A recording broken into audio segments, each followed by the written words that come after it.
She swept brass casings off a rifle range while Navy SEALs trained around her like she didn't exist. Nobody learned her name. Nobody asked.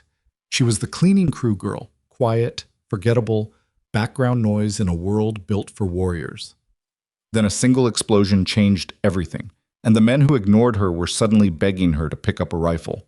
What happened next on that mountain range in Idaho will stay with you. If you're new here, hit subscribe and follow this story all the way to the end. Drop your city and country in the comments.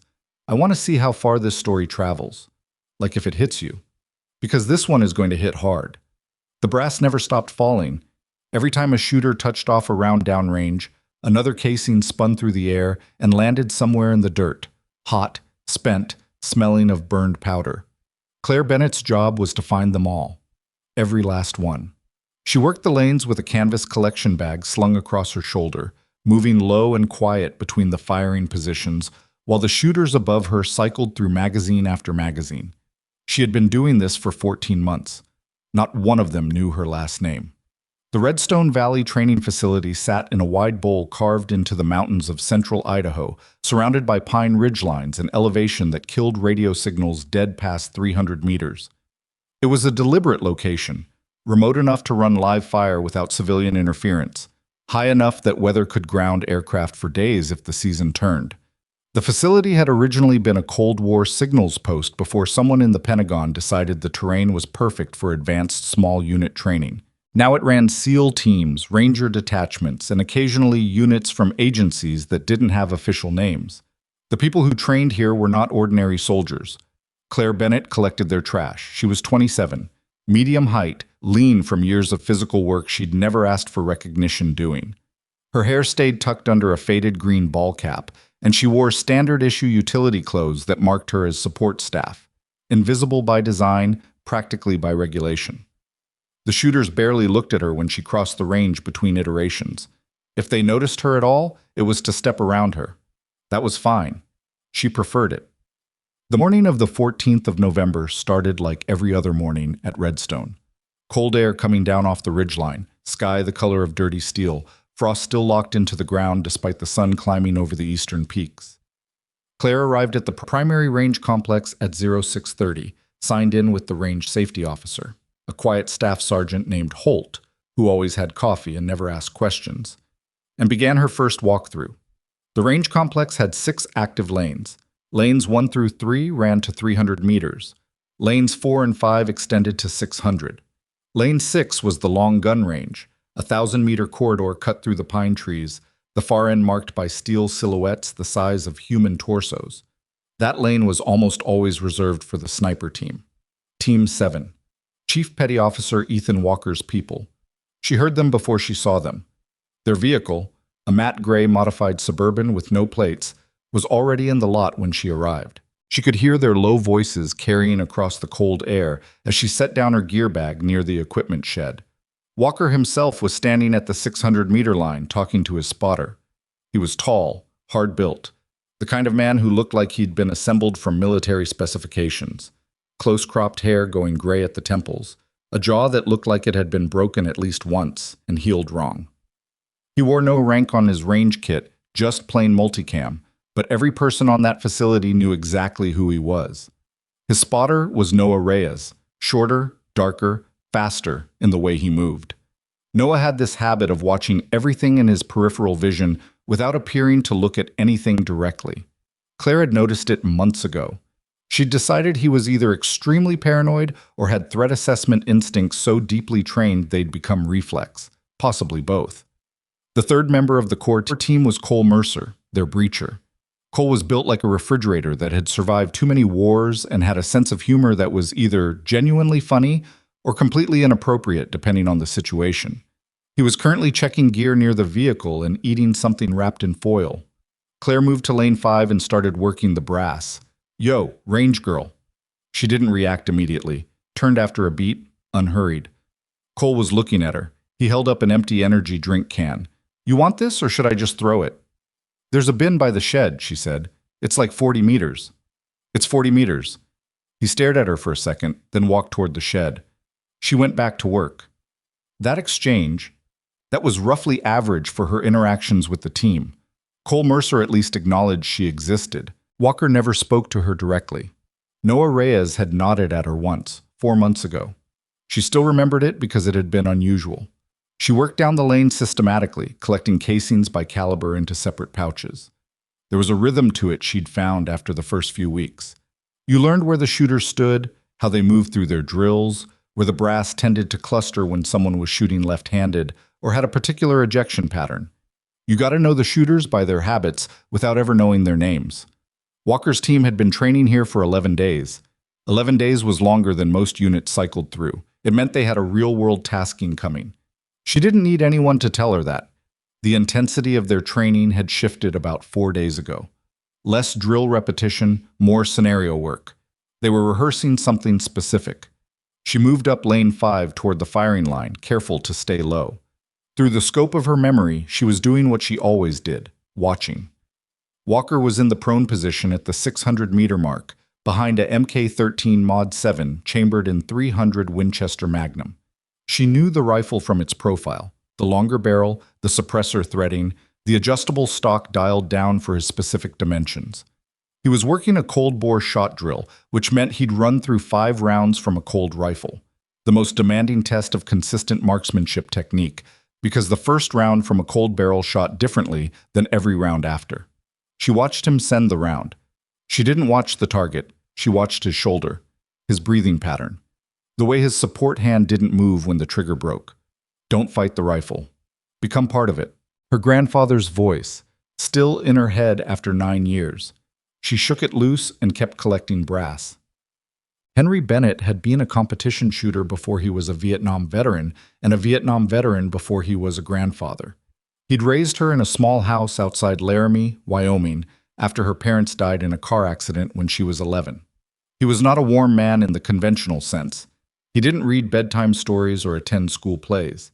But he'd taken her to the range every Saturday morning for 6 years, and in that time he'd taught her something that no formal marksmanship program had ever quite replicated. He taught her to stop thinking about the shot. Your brain lies to you under pressure, he told her once, behind a .308 bolt action that was almost as tall as she was at 13. It tells you to rush. It tells you the wind is too much. It tells you the target is too far. You hear that voice. You know what to do? Stop listening to it, she said. No. He shook his head. You listen to it, then you let it finish, then you shoot anyway. She'd won 3 regional youth competition titles before she turned 17. By the time she graduated high school, she could hit a man-sized target at 800 meters with consistent cold-bore accuracy on a standard hunting rifle. Nothing exotic, no custom glass, no hand-loaded ammunition, just technique. Then Henry Bennett died of a stroke during her first year of college, and the money ran out, and the Army recruiter had an answer to the question of what she did next. The Army had not asked her about shooting. She hadn't offered. That was 8 years ago. All right. By 0830, the training tempo had escalated. Walker's team was running scenario drills. 1 shooter, 1 spotter, simulated hide construction, target acquisition under time pressure. Claire had moved to the equipment shed to restock her collection bags, and she was close enough to the command post to hear fragments of the radio traffic. Something had changed. She couldn't identify what. It was less about what she heard and more about what she saw. The range safety officer, Holt, had taken a call about 20 minutes ago that made him stand up straight and walk outside. 2 vehicles she didn't recognize had arrived at the facility gate, civilian SUVs with government plates. Men in plain clothes moved toward the command post building with that specific kind of urgency that wasn't running but wasn't walking. Walker's team had noticed too. She watched Noah Reyes look up from his spotting scope and track the vehicles without moving his head. Cole Mercer had stopped eating and put his wrapper in his pocket. Small things. The kind of adjustments trained people made when the environment shifted and they weren't sure why. Walker kept shooting. That, she was interesting. Walker kept shooting through all of it. Either he already knew what was happening, or his discipline was such that he refused to break a drill iteration for something that hadn't yet been explained to him. She guessed it was probably both. Around 0900, the plainclothes men came back out of the command post. They were carrying a briefing board, one of the clamshell type that locked with a key, the kind that contained things not meant for general viewing. They walked directly toward Walker's position at lane 6. Walker finally stood up from the prone. Claire was perhaps 60 meters away, near the shed, running a maintenance check on the range's target retrieval cable system, a legitimate task that kept her visible and stationary without appearing to be interested in anything. She wasn't trying to listen. But sound carried strangely in mountain terrain. Elevated the timeline, one of the plainclothes men was saying. He had a flat, mid-Atlantic accent and the posture of someone who spent more time in conference rooms than in the field. The window is 36 hours, not 72. We need confirmation that your team can— We can, Walker said. He hadn't opened the briefing board. Chief, you should at least look at the— I'll look at it in the debrief room, not out here. Walker's voice was flat and final in a way that ended conversations rather than inviting them. The plainclothes man looked around the range. His eyes passed over Claire without stopping. She was already crouched behind the cable housing, doing exactly what she was supposed to be doing. He looked back at Walker. 36 hours. I heard you the first time. They left. Cole Mercer waited until they were out of earshot. So we're moving up. Looks like.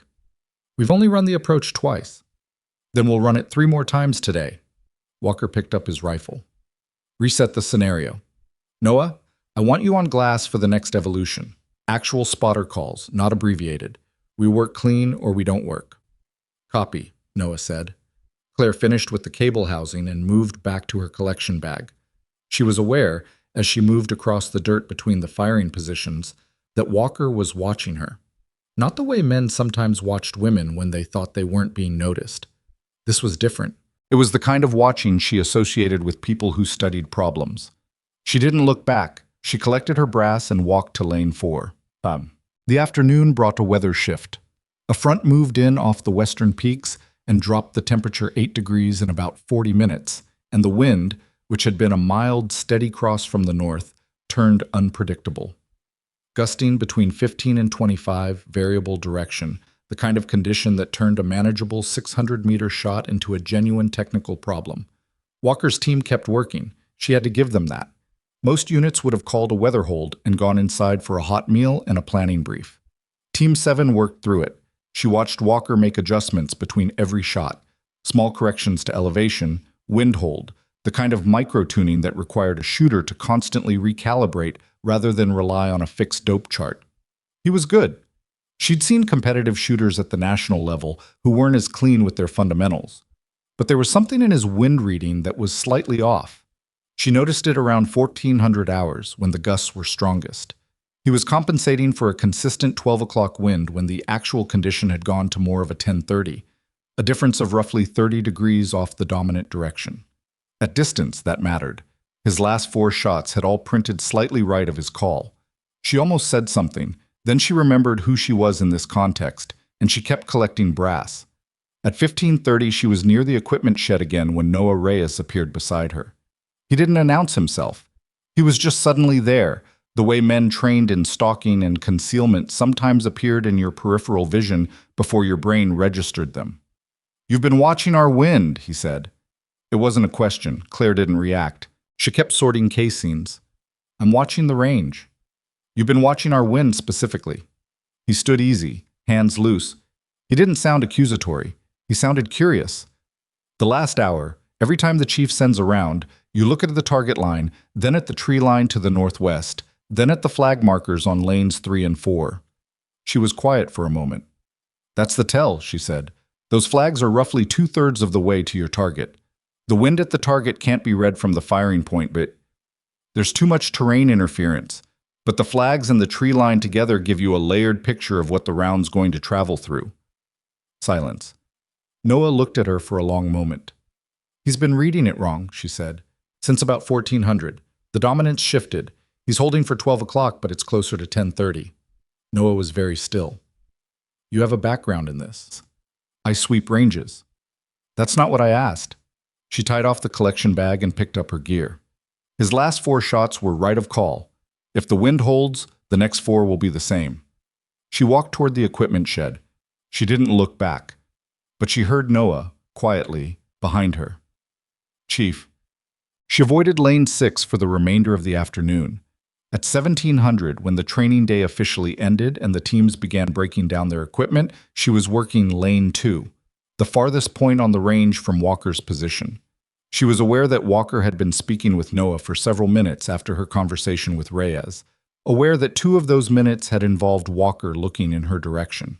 She kept her head down. The sun dropped behind the western ridge and the temperature went with it.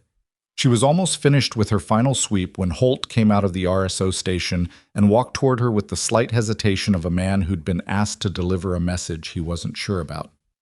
"Bennett." "Sergeant." "Chief Walker wants a word." She kept her hands moving over the brass. "Tell him I'll be done with the sweep in about 10. He said now. She looked up at Holt. He gave her a small shrug that meant, "I'm just the messenger." She set down her bag and walked to lane 6. Walker was alone at the firing line, rifle broken down, the components laid out on a cleaning mat with the precision of a man who did this by feel in the dark. He didn't look up when she approached. "Reyes tells me you've been reading our wind calls. I watched the range. He also says you identified a directional error I missed for an hour." He said it without particular heat or embarrassment. It was simply a fact he was acknowledging. "What's your background?"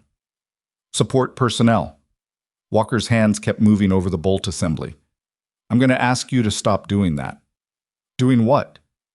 "Answering a question by saying something that doesn't answer the question." She was quiet. He finally looked up. Up close, his eyes were lighter than she'd expected, gray-blue, weathered. There was something almost careful in how he watched her, like he was assembling a picture from pieces he'd collected over time. "Where did you learn to read wind at distance?" he said. "My grandfather taught me to shoot. I've been watching ranges for over a year. You pick things up. You picked up the ability to identify a 30-degree directional shift at 600 meters without a spotting scope by watching flag markers. The flags are at the 400-meter mark. The tree line backs them up. It's not complicated." Walker looked at her for a long moment, not assessing, more like confirming something he'd already suspected. "How long have you been at Redstone?" 14 months. "How many teams have you watched work this range?" She hesitated. "I don't count." "Guess?" 40-something. He nodded slowly. He looked back at his cleaning mat. His hands resumed their work over the barrel assembly. "We're running an early morning evolution tomorrow," he said. 0530 cold start. What time do you normally have the range ready?" 0600. "Can you do 05? She studied him. "Sure. I'd appreciate it." He picked up a cleaning patch. "What's your name?" "Bennett, Claire Bennett." "Chief Walker." He didn't look up. "I know you've been watching us. I don't have a problem with it. Some people watch because they're bored, some because they're interested. You watch like someone trying to remember something." She didn't answer. "Get some rest, Bennett. Tomorrow's early." She picked up her gear bag and walked off the range.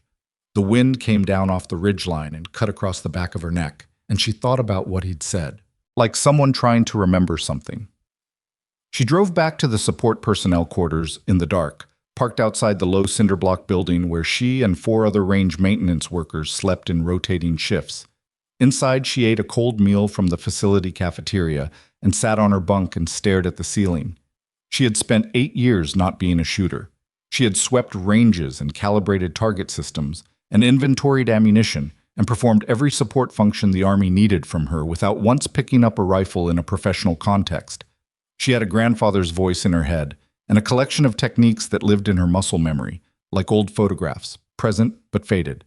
She was not a soldier. She was not a sniper.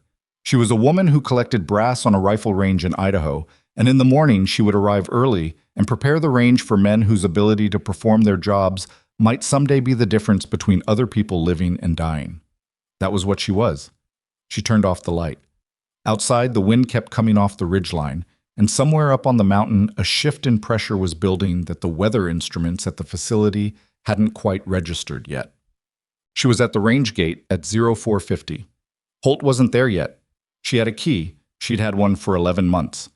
She unlocked the gate, drove her utility cart to the equipment shed, and began the pre-range setup in the dark using a headlamp turned to its lowest red light setting. She moved quietly.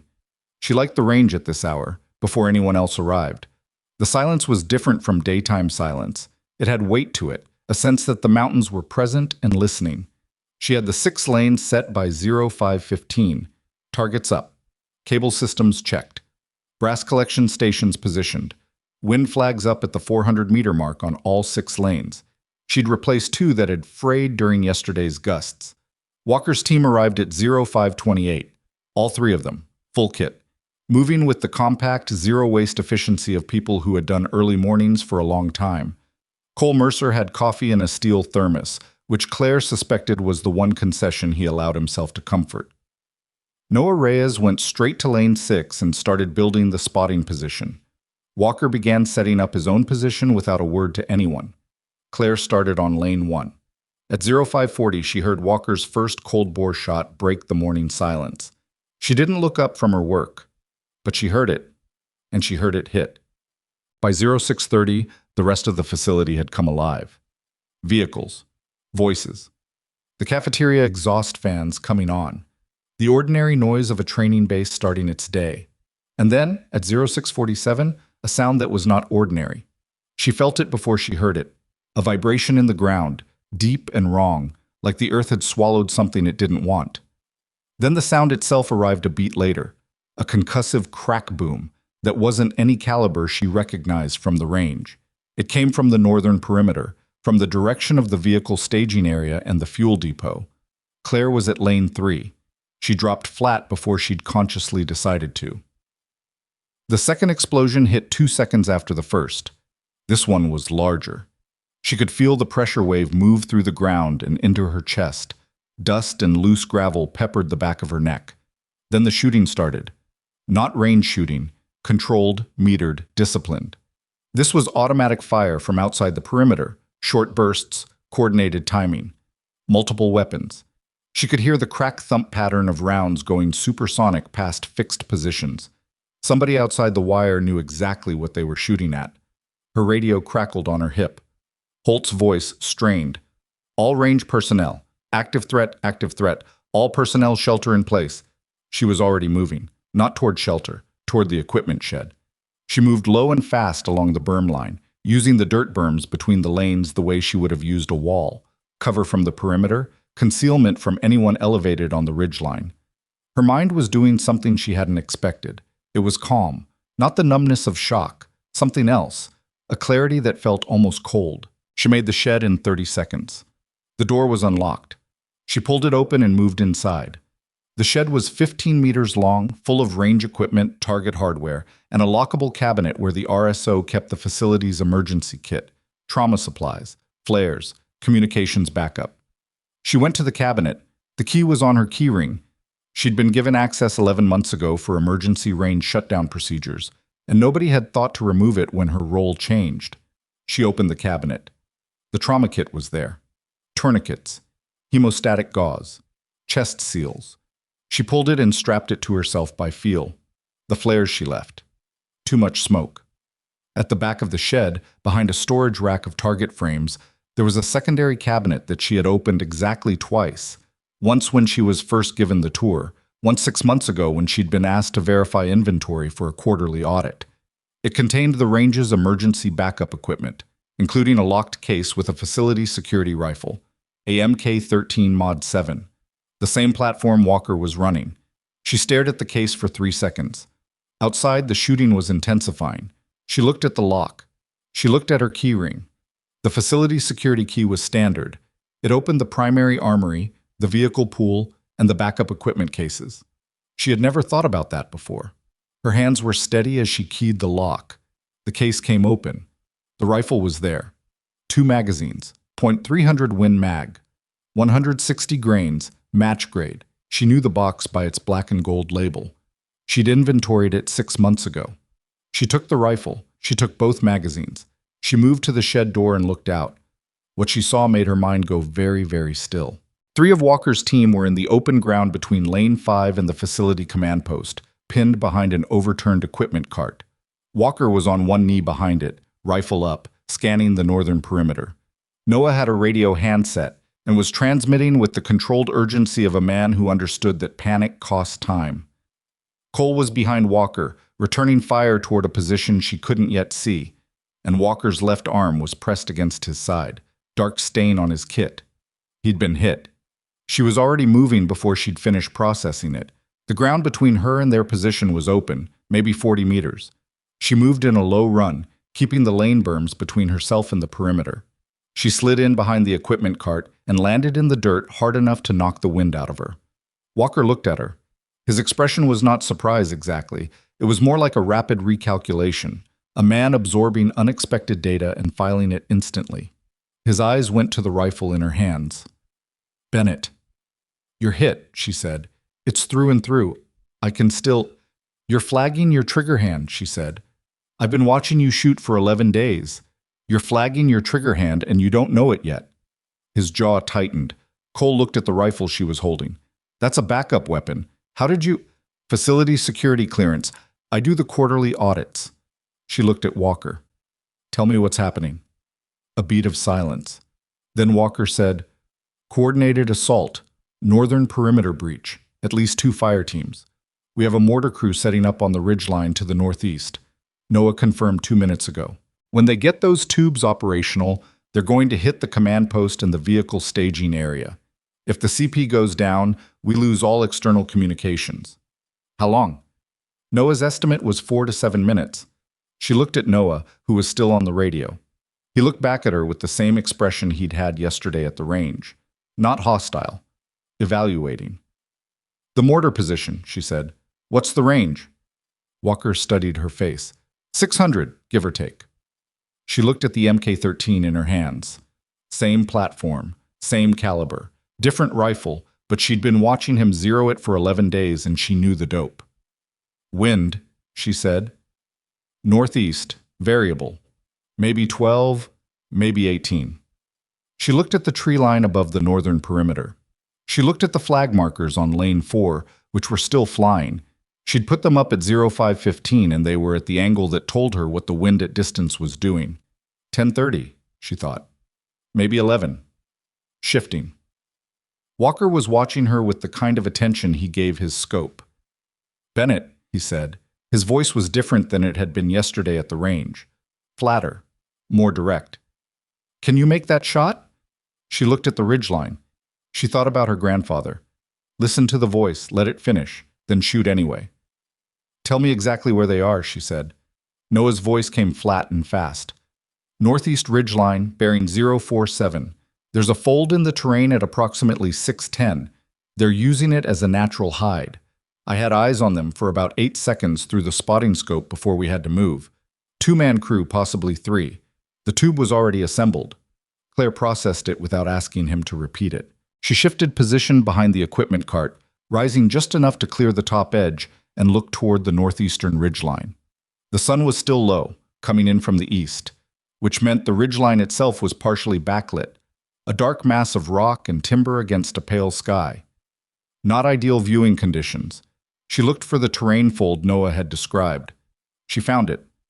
A shallow depression in the ridgeline, roughly where the tree line broke and the exposed rock face began. At this distance, without glass, she could see almost nothing, but she could read the terrain. "That fold puts them at approximately 620, she said. "Maybe 630 if they're working from the back edge of the depression." Walker looked at her. "You can't see that far without—" "I'm reading the terrain, not the target." She glanced at him. "Do you have a rangefinder?" Cole produced one from his kit. She took it, raised it, found the fold in the ridgeline, and got a return. 640 meters. She handed it back.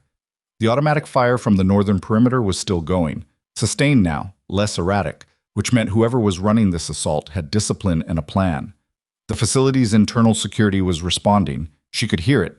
Controlled bursts from defensive positions along the perimeter wire. But if the mortar team got their tubes working, none of that would matter. A well-placed 60mm mortar round on the command post, and the facility's communication infrastructure went dark. After that, they were isolated. "I need a stable firing position," she said. "Something elevated, not the berm. Too exposed." "RSO station," Noah said immediately. "Second floor. It's got a window that faces northeast. Ballistically, it's not ideal, but it gives you height advantage on the depression. Yeah." She was already thinking through it. The RSO station was approximately 30 meters behind their current position. 30 meters of open ground. How much suppressing fire can you put on the perimeter while I move? Silence.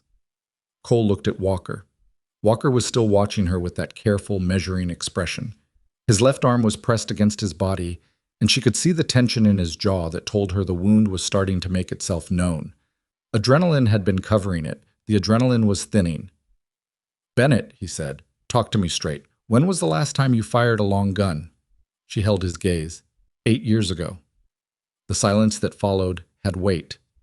Cole exhaled through his nose. It wasn't quite a laugh. 8 years. 8 years of competition and field shooting before that. The platform's the same as what you've been running. I know you're zero. I've been watching your adjustments for 11 days. The dope in my head is current for this rifle class at this altitude. You don't know the backup weapon's specific zero, Walker said. It wasn't an argument. It was a fact he was putting on the table.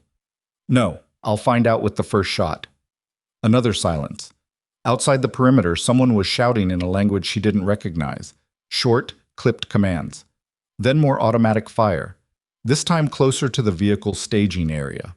Something metal rang like a bell, and then there was a secondary sound, lower, that she associated with a fuel container taking a round.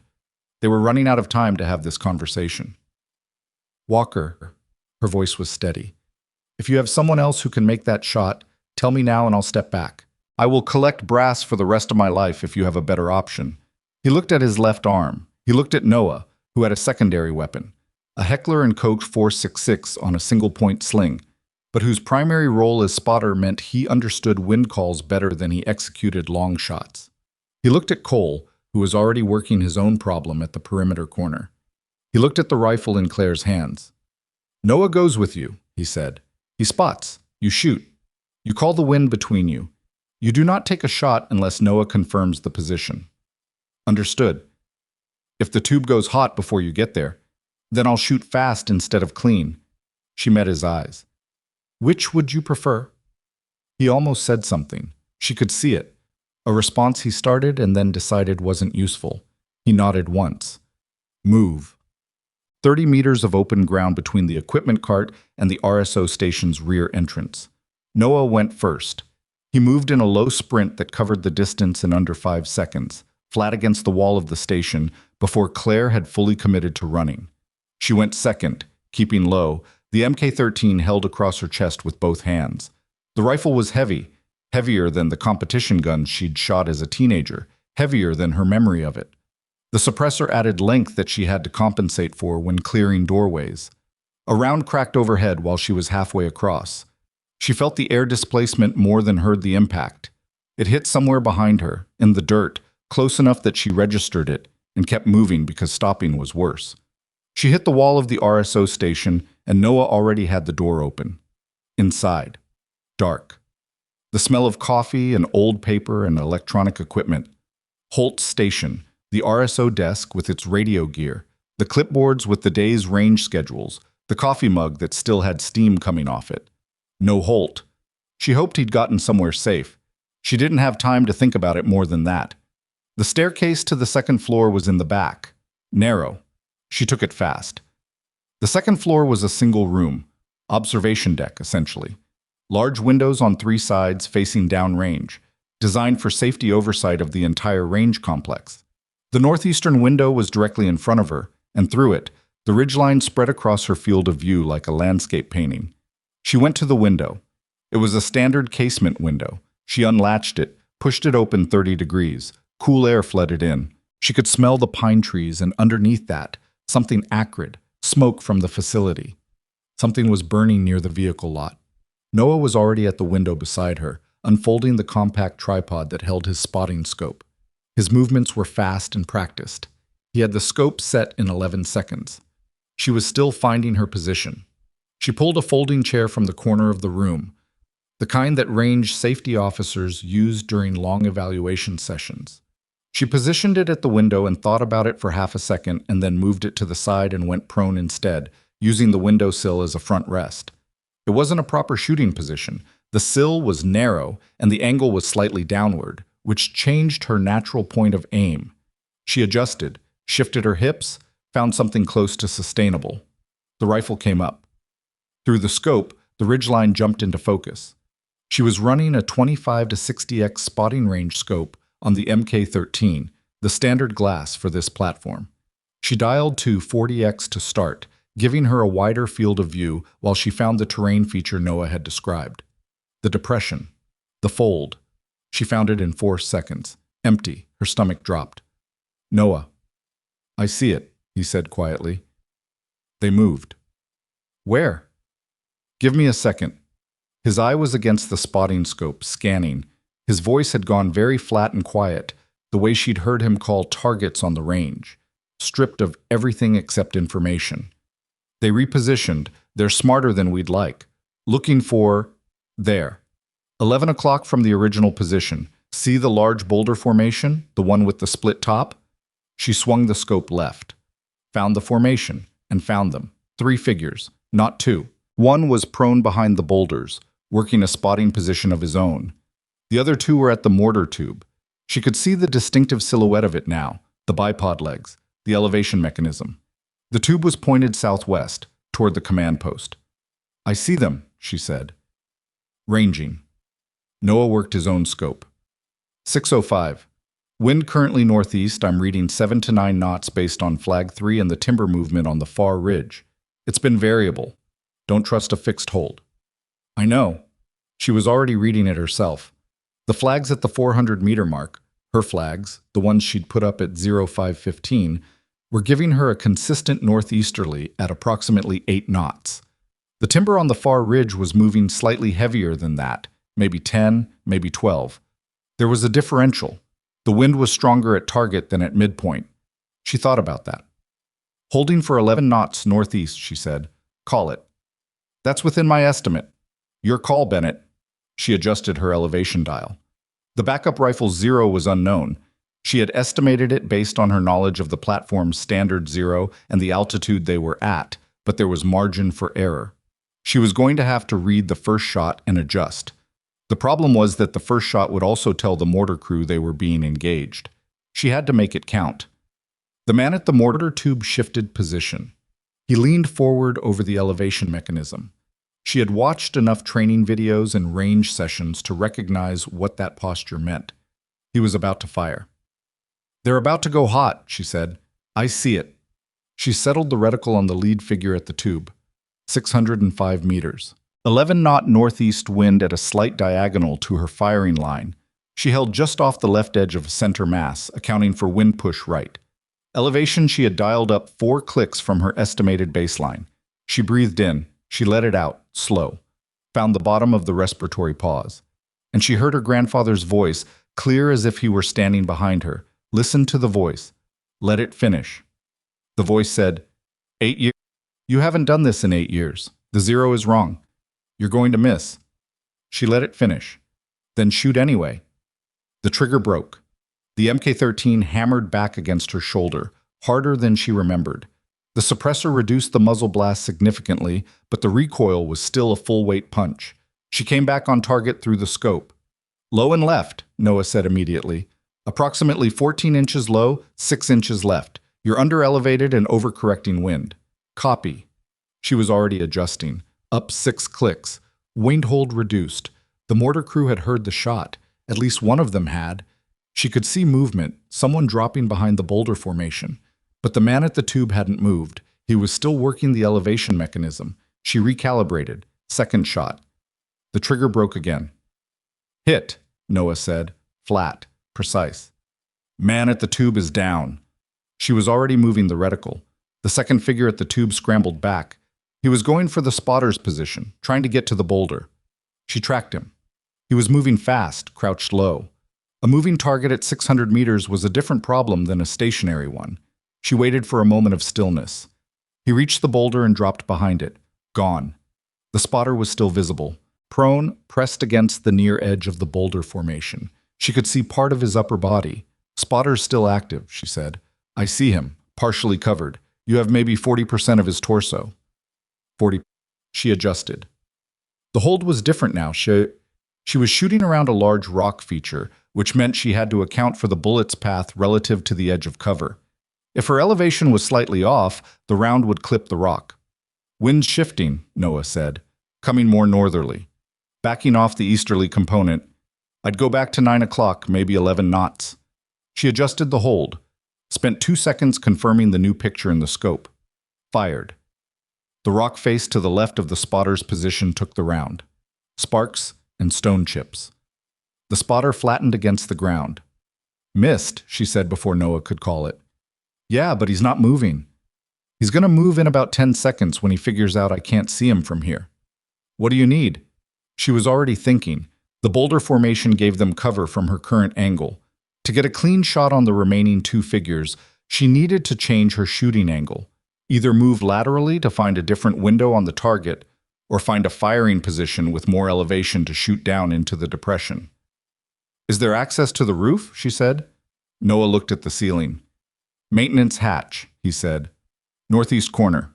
She was already moving. The maintenance hatch opened onto a flat section of roof, not large, maybe 4 meters square, with a low equipment housing in the center and a drainage lip around the edge. No railing. The wind hit her immediately, stronger up here, and the sounds of the firefight at the perimeter were suddenly much closer and clearer. She could see the entire facility from here. It was not a comforting view. The northern perimeter wire was compromised at 2 points. She could see the gaps, could see the figures moving through the smoke near the vehicle staging area. The facility's security personnel were holding a defensive line between the wire breach and the command post, but it was a thin line. They had numbers against them. On the ridgeline, the boulder formation was now almost directly in her sight line. The elevation change from the roof had shifted her viewing angle enough to look down into the depression behind the boulders. She went prone on the roof surface. The tar paper was rough and cold against her elbows. Through the scope, she found the formation again, and found both remaining figures. The second man from the tube was back at the mortar, working the elevation, moving fast, resetting after losing his partner. The spotter had shifted position slightly and was now watching the facility below them. He hadn't identified her new position yet. I have both of them, she said. Noah was beside her, scope already up. Confirm. Wind? She looked at the flag markers, looked at the timber on the far ridge, looked at the way the smoke from the burning vehicle was moving. It was drifting almost due south now, which told her the wind had backed further than she'd expected. 10 o'clock, she said. 12 knots, maybe 13. That's heavier than the flags suggest. The smoke doesn't lie at this range. Flags are at 400. The smoke's from the vehicle lot, which is at my 6 foot. It's reading what's happening at ground level here, not at the target. A beat. Your call, Noah said. She dialed, adjusted elevation, found the figure at the mortar tube in her reticle. He was moving, working the mechanism, almost set. She fired. The round traveled 612 meters in approximately 0.8 seconds. The man at the mortar tube dropped. The spotter spun toward the facility building. He'd acquired her position. She saw him reach for a secondary weapon. She was already moving the reticle. He's up. He's got a rifle. Moving to engage. Noah started. She fired. The spotter went down behind the boulder formation. She didn't know if it was a hit or if he'd gotten behind cover. She waited 3 seconds, watching. Nothing moved. Inconclusive, Noah said. He's behind the boulder. Is the tube still operational? Yes, but there's nobody at it. She kept her eye against the scope, watching the boulder, watching the tube, watching for movement. 10 seconds, 20. The radio on Noah's hip crackled. Walker's voice. What's your status? Mortar crew is suppressed, Noah said. Possibly 2 down, 1 inconclusive. The tube is still up, but nobody's manning it. A pause. Can you destroy the tube? Claire was already considering it. The mortar tube itself was a metal cylinder on a bipod mount. At 600 meters, hitting it required a level of precision that was at the edge of what she could guarantee without a confirmed 0. But if she could hit the base plate, the circular metal plate that the tube rested on, the collapse would render the system inoperative. She told Noah. That's approximately a 3-inch target at 600, he said. I know. You fired 5 rounds from this rifle. Your effective 0 confirmation is based on 2 hits and 1 miss. I know that too. He was quiet for a moment. Wind is steady. Read it yourself. She read it. The smoke, the flags, the timber. Everything was telling her the same thing now. The backing had stopped. Wind had settled at approximately 10 o'clock, 12 knots, consistent. She found the base plate in the scope. It was partially obscured by the bipod legs, which meant she was shooting through a small gap. The base plate was gray metal against gray rock. Not an easy picture. She adjusted elevation for a slightly closer estimated range. The tube was positioned slightly forward of the boulder formation, which put it at roughly 590. She breathed. She let the voice finish. She fired. The base plate rang. She saw it. A spark of impact on the metal, the tube lurching sideways as the support structure took the hit. The bipod legs folded. The entire mortar assembly collapsed against the boulder and lay still. Silence in her scope. "That's the tube," Noah said. His voice was very quiet. She exhaled. Her hands were shaking. She noticed it then, only then. A fine tremor in both hands that she hadn't felt while she was shooting. Adrenaline coming down. She pressed her palms against the tar paper roof and let the shaking happen without trying to stop it. "You're shaking," Noah observed. "I'm aware." "It's normal." "I know." He didn't say anything else about it. Below them, the firefight at the perimeter was still ongoing. She could hear it, controlled exchanges of fire, the facility's security personnel working their defensive positions. But without the mortar threat, the calculus had changed. The assault's fire support element was gone. Whatever the attacking force had planned around that capability was now invalid. She heard Walker's voice on Noah's radio. "Mortar threat eliminated?" "Tube is down," Noah confirmed. "Bennett made the shot." A pause on the radio. Longer than a tactical pause needed to be. Then Walker. "Copy. Get back inside, both of you. We've got a secondary problem developing at the south wire." She was already pulling back from the edge of the roof. The rifle was still in her hands, warm from firing. 6 rounds total. She had 1 magazine remaining, 10 rounds of 300 Win Mag. She checked the bolt, confirmed a round was chambered, and moved toward the maintenance hatch.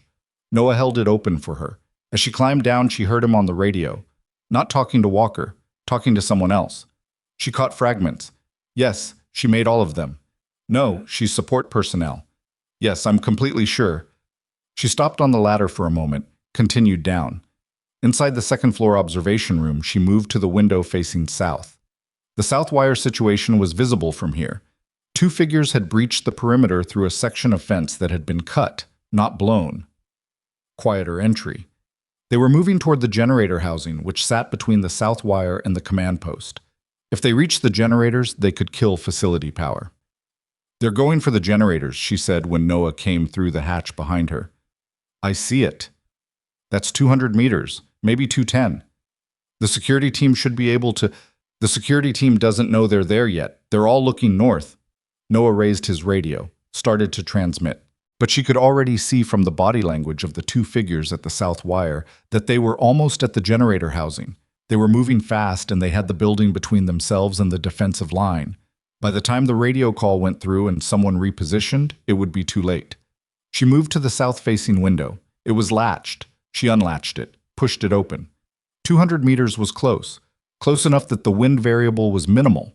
At 212 knots of crosswind moved a Thompson 300 Win Mag round less than 3 inches at that range. She could hold center and accept the drift. The elevation dropped for 200 meters from her current height. She estimated they were on the 2nd floor, which put her approximately 5 meters above ground level, shooting at a slight downward angle. Minimal effect. She could ignore it. She found the first figure in the scope. They were crouched beside the generator housing, working on a panel. She could see the dark clothing, the equipment vest. No friendly markings. "Bennett?" Noah's voice was very quiet. "You don't have a visual confirmation protocol. I can't guarantee." "They came through a cut section of fence on the south wire," she said. "They're in civilian clothes with tactical vests, and they're working on the facility generator panel. Tell me what other option fits that picture." Silence. "Make the call," she said. She heard him breathe. "Confirmed hostile," he said. "Take the shot." She fired twice. Both figures went down in the space of 4 seconds. The generator housing was undisturbed. She came off the rifle and stood back from the window. Her heart was beating in a way she could feel in her throat. Not panic, something else. Something she didn't have a clean word for. The understanding of what she had just done sitting heavy in her chest, alongside the knowledge that the alternative had been worse. Noah was already on the radio, reporting the Southwire contact neutralized. She walked to the corner of the room and set the rifle against the wall. She sat down on the floor, back against the wall, knees up. She looked at her hands, still shaking. She pressed them flat against her thighs. The sounds of the firefight at the north perimeter were decreasing. She could hear it in the pattern, less sustained fire, more sporadic. The assault was losing momentum. Without the mortar support, and with their south entry team neutralized, the attacking force was running out of viable options. She heard boots on the stairs. Walker came through the door. He was moving on his own, but she could see it was costing him. His left arm was held against his body, and his face had the tight, deliberate expression of someone managing significant pain through willpower alone. He was still carrying his rifle in his right hand. There was a hasty bandage around his left bicep that hadn't been there when she'd last seen him. Cole's work, probably. He looked at her on the floor. He looked at the rifle leaning against the wall. He looked at Noah. "Report," he said. "Mortar crew, 2 confirmed, 1 inconclusive, tube destroyed. Southwire entry team, 2 confirmed. All 6 rounds that connected were Bennett's." Noah paused. She put 8 rounds total, 6 hits, 1 definitive miss, 1 structural target hit. Walker looked at her again. She met his eyes from the floor. "You said 8 years, he said. "Yes." 8 years since you fired a long gun." "Yes." He was quiet. He looked like a man working through something internally. Not anger, not disbelief. Something slower. The adjustment that came when your map of reality didn't match the territory. "The Southwire team," he said. "They were going for the generators." "I know, I heard the radio call." He came into the room and found a seat on the edge of Holt's observation chair. He sat heavily. The pain was showing now that the immediate action had passed. She could see it in the set of his shoulders, the slight forward lean. "You made an independent decision to engage without a command authorization. Noah confirmed hostile ID. Noah is a spotter. He's not your commanding officer." She held his gaze. "Are you telling me I was wrong?" Silence. Walker looked at the south-facing window. "No," he said finally.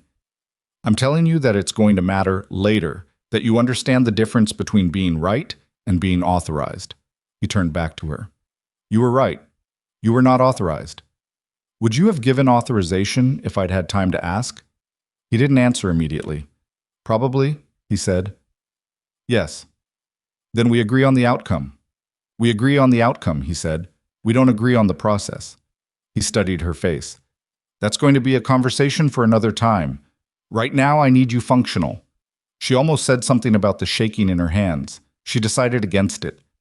"The perimeter situation?" she asked. "Security team has them contained. The assault force is pulling back. They didn't have the firepower to compensate for losing the mortar support.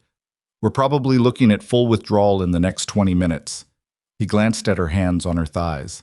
"You hit 8 for 8 on operational targets under live fire conditions after an 8-year break with an unverified 0 on a backup weapon." She didn't respond. "That's not something you pick up watching ranges," he said. "No." "So talk to me. Not about your grandfather. Not about watching our wind calls. Tell me who you actually are." She looked at the floor. She looked at her hands, which had mostly stopped shaking. Outside, sporadic gunfire continued, but it was moving away. The sound of something ending. She thought about 14 months of collecting brass casings in the dirt. She thought about arriving early to set up ranges for men who never learned her name. She thought about a competition rifle in Wyoming and a man who taught her that the voice in your head was a liar and the only answer was to shoot anyway. She looked up at Walker. "I used to be someone else," she said. He waited. "And then I stopped." He didn't push. He sat there with his wounded arm and his patience, and he waited the way experienced men sometimes waited, not pressuring, just open. She heard boots on the stairs again. Cole Mercer came through the door, sweat-streaked and running on whatever reserve the adrenaline had left him.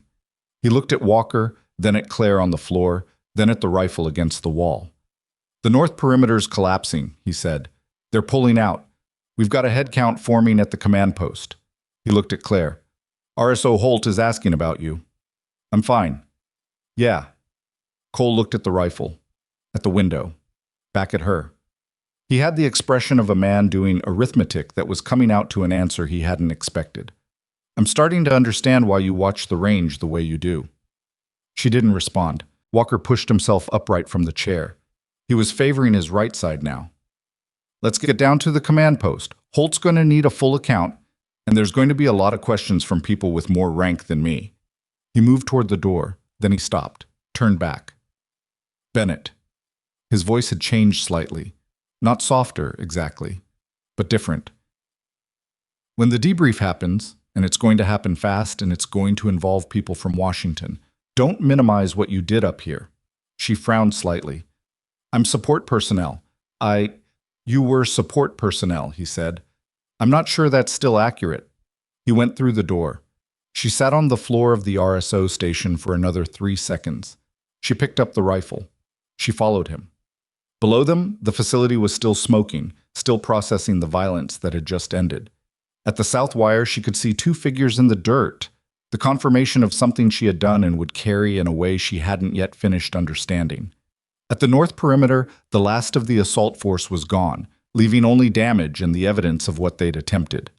She walked across the range she had swept clean every day for 14 months. The brass from her 8 shots was somewhere on the roof of the RSO station. She left it there. At the command post entrance, Cole held the door. She went through. Inside was controlled chaos. Security personnel, facility staff, 2 men in plain clothes who'd arrived that morning with their locked briefing board and who were now on satellite phones with expressions that had moved well past controlled urgency. One of them looked up and saw her. His eyes went to the rifle in her hands, then to her face. He said something into the phone that she didn't catch. Then he lowered it and stared at her with the specific attention of a man who had just been told something he wasn't sure he believed. He crossed the room toward her. You're the range support personnel, he said. I was, she said. He looked at the rifle. We have a problem, he said, and I've just been told you might be part of the solution. His name was Garrett Voss. He said it without offering a handshake, which told her something about him immediately. Not rudeness, exactly, but the habit of a man who operated in environments where physical contact was information, and he wasn't ready to give any. He was mid-40s, lean in the way of someone who stayed fit out of discipline rather than vanity, with close-cropped salt and pepper hair and eyes that moved constantly without appearing to. The satellite phone was still in his left hand. Voss, he said, I'm the senior field coordinator for the operation that brought Team 7 here. Bennett, she said, I sweep ranges. Something crossed his face, not quite a smile, more like the recognition of a particular kind of deflection he'd encountered before. That's not what Walker's spotter just told me on the radio. She looked across the room at Noah, who was at the communications console with 2 facility personnel working to restore the external antenna connection. Noah didn't look up, but the set of his shoulders told her he was aware of the conversation happening behind him. What exactly is the problem, she said, and why would I be part of the solution? Voss looked at Walker, who had arrived at the command post field medical station, a folding table with trauma supplies, and was in the process of being worked on by the facility's medical sergeant. Cole stood nearby, watching the door. Walker met Voss's eyes and gave him a slight nod. Voss looked back at Claire. Come with me, he said. The briefing room was a narrow space off the main command post corridor. 4 chairs, a table bolted to the wall, a screen that was currently dark. Voss closed the door. He put the satellite phone face down on the table and opened the locked briefing board that she'd seen that morning when he and his partner had arrived at the facility. The board contained photographs, aerial imagery, a topographic overlay. She looked at it without touching anything. The operation that Team 7 has been rehearsing, Voss said, involves a target package in a mountainous region approximately 90 minutes flight time northeast of this facility. The target is a man named Decker Hale, former Army intelligence officer, currently operating as a broker for a network that moves weapons and personnel across a contested border region. He has been under surveillance for 14 months. She said nothing. The original plan called for a direct action element. Walker's team executes an approach, locates Hale at a known overwatch position he uses during his transit runs, and eliminates the threat. The sniper component of the plan was always the critical piece. Hale positions himself on elevated terrain during his transits, deliberately. He understands the vulnerability of moving in the open, and he compensates by always having a high ground observation position before he commits to the route. So you need someone to reach him at elevation, she said. We needed Walker, Voss said. Walker is currently receiving stitches in his left bicep, and his trigger hand index finger shows signs of nerve impact from the wound.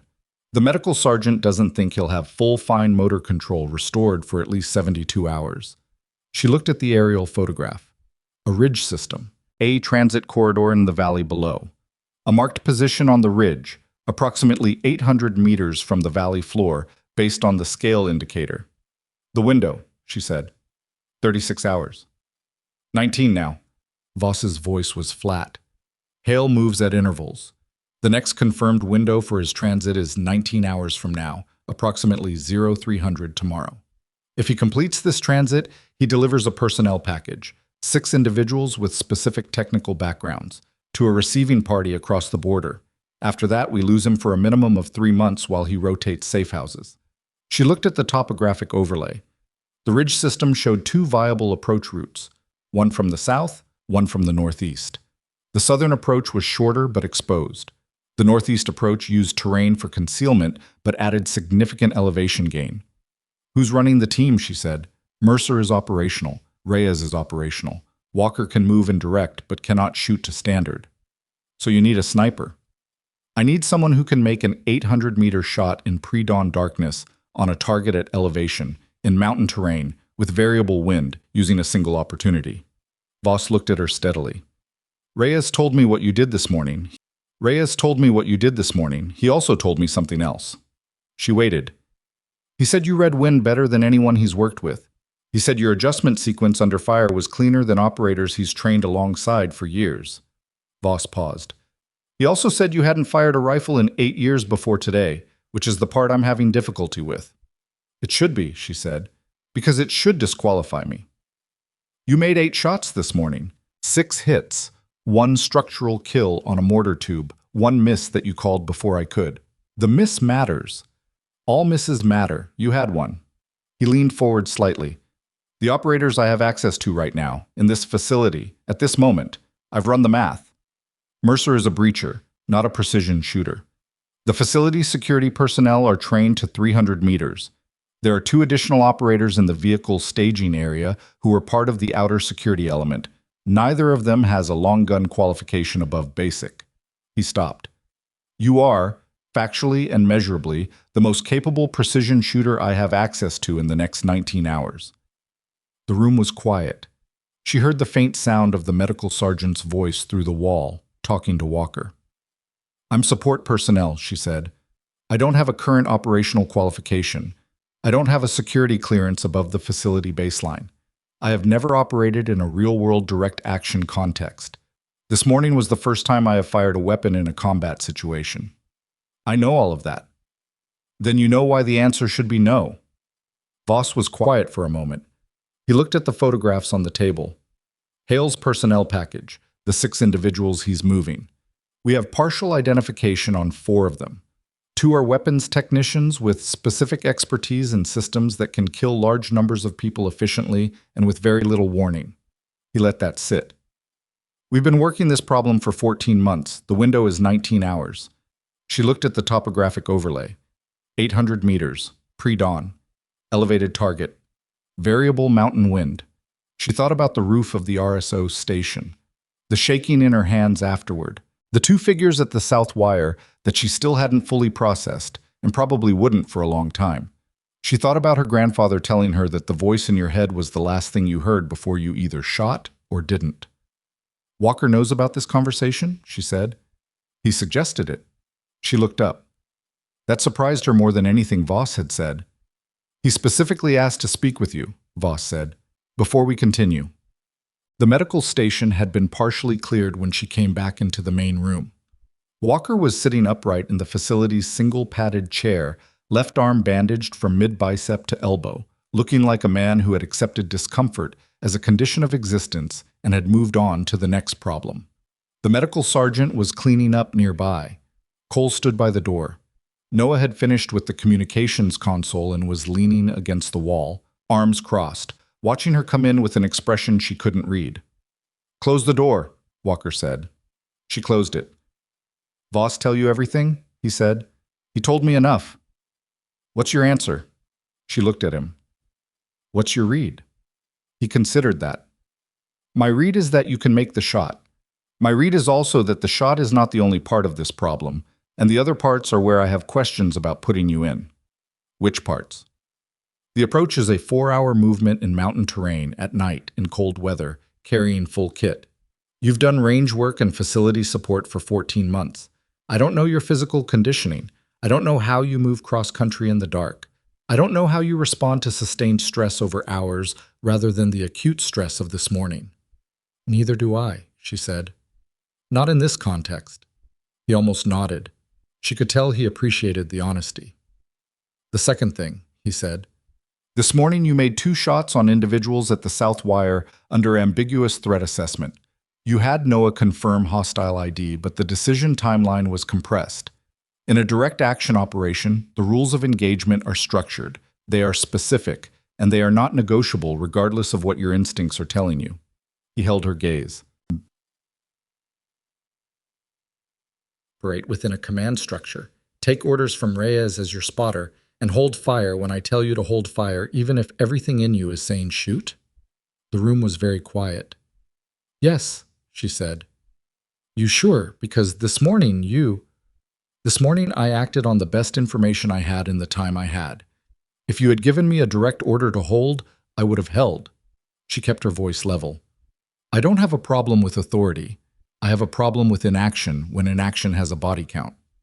Walker studied her.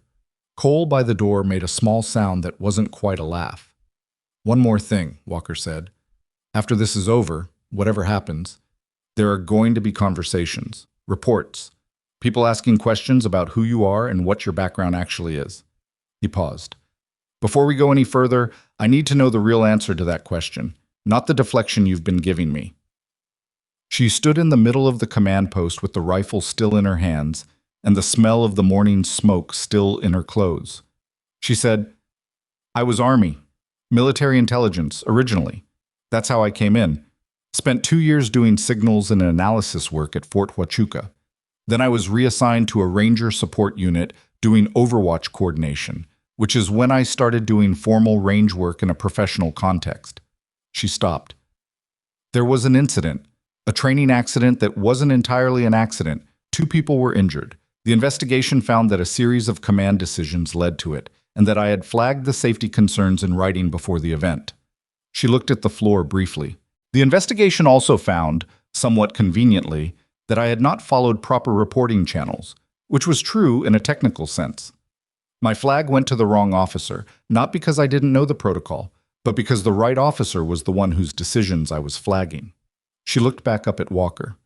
I was offered a choice between a formal proceeding and a voluntary separation with reassignment to support functions. I took the reassignment. Nobody spoke. So you were pushed out, Walker said. Not with judgment, just placing it. I was moved to where I wouldn't cause problems. And you didn't fight it. I was 24. I thought staying quiet and doing the work was the better long game. She paused. I'm less certain about that now. Walker looked at his bandaged arm. He looked at Noah. Some communication passed between them that she didn't fully catch, the kind that lived in the small adjustments of expression between men who had worked together long enough to not need words for everything. Reyes, Walker said. She goes, Noah said, simply. Walker looked at Cole. She already saved our lives twice this morning, Cole said. I'm not going to be the one who says no. Walker looked back at Claire. You'll be attached to the team as a contract support element, he said. On paper. Voss handles the paperwork. You follow Reyes's calls on the shot. You follow my calls on everything else. If I tell you we're aborting, we abort, and you do not argue with me in the field about it. Understood. And Bennett, he held her eyes. When we're done, you and I are going to have a much longer conversation about Fort Huachuca and a reporting chain that apparently needed fixing 3 years ago. She felt something shift slightly in her chest. Not relief. Something quieter than that. Copy, she said. They had 9 hours before the approach window opened. Voss coordinated the equipment. The facility armory produced a Mk-13 Mod 7 that had been zeroed 6 days ago by Walker, the rifle he'd been training with, the one she'd been watching for 11 days. The zero was current, the dope card was attached to the stock. She knew this rifle's behavior better than she knew the backup weapon from the RSO shed because she'd been watching it perform for over a week. She spent the first 2 hours on the facility's short range, running confirmation shots at 200, 400, and 600 meters, 12 rounds total. She was not trying to impress anyone. She was trying to understand the specific behavior of this specific rifle at this altitude and current temperature. The results were good enough. Not perfect. Good enough. Noah was beside her for all of it, calling impacts, making notes on the dope card. He didn't compliment her. He didn't comment on her technique. He worked the way a spotter worked, clinically, efficiently, treating the data as data. After the range session, she slept for 4 hours in the facility's briefing room, on the floor, using her jacket as a pillow. She had expected not to be able to sleep. She was wrong. Her body made the decision without consulting her, and she dropped fast and came up when Cole's boot tapped her shoulder at 0100. "Movement in 2 hours," he said. She sat up. Her mouth tasted like field rations and exhaustion. "There's coffee," he said. He sounded almost kind about it. The approach began at 0300 local. 4 of them. Walker directing, Cole running point and security, Noah spotting, Claire carrying the Mk-13. They moved in single file along the northeast approach route, using the terrain the way the topographic map had promised. A natural fold in the ridgeline that provided consistent concealment from any observation position in the valley below. Walker moved slowly, but he moved. His arm was strapped against his body for stability. He carried a sidearm and a radio, and the kind of focused expression that pain produced when someone decided to stop arguing with it. The temperature at altitude was 12 degrees Fahrenheit. The wind was present but not aggressive, a steady northwest flow that the mountain terrain was channeling predictably. She tracked it as they moved, reading the timber, reading the way sound carried. By the time they reached the upper approach, she had a consistent read, 8 to 10 knots, northwest, with occasional backing to west.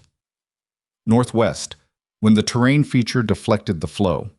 At 0540, they reached the hide position. It was a natural formation, a cluster of boulders on the upper ridgeline with a clear sight line into the valley transit corridor below. The valley floor was approximately 820 meters from their position. In the pre-dawn dark, with a temperature differential between the ridge and the valley creating atmospheric shimmer, the sight picture was going to be difficult. Noah set up the spotting scope while Cole and Walker established a security perimeter in the boulders behind them. Claire went to ground in the prone position and built her shooting position with the methodical care that the situation required. Bipod deployed, pack under her ankle for elevation. The rifle's buttstock adjusted to account for the extra layering of her cold weather gear. She looked through the scope. The valley was dark. She was running thermal-capable glass. The Mk-13 scope had a clip-on thermal unit that Voss had sourced from the facility armory. Through thermal, the valley transit corridor resolved into a gray-green landscape of cold rock and colder ground. No heat signatures yet. 0600 is the outer edge of the window, Noah said quietly. He was close enough that she could hear him without either of them raising their voices. If Hale moves early, we could see him anywhere from 0540 on. Copy. Wind is reading 8 at this position. The valley creates a channeling effect. It'll be higher down there, probably 12 to 15. Factor that. I'm factoring it. The thermal will give you body heat at this range, but it won't give you positive ID. We wait for enough ambient light for visual confirmation before any shot. Got. Understood. Behind them, Walker's voice came low and flat. Comms check. Noah keyed his radio. Reyes, check. Cole's voice. Mercer, check. Walker. Walker, check. Voss, you have us?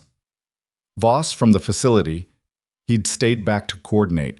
Reading you. No change on the intel. Target package still expected to move. Silence settled over the hide. She lay in the prone and watched the valley through thermal glass and listened to the wind move through the rocks around her. The cold worked into her from the ground up. She had good gear. Voss had equipped them properly.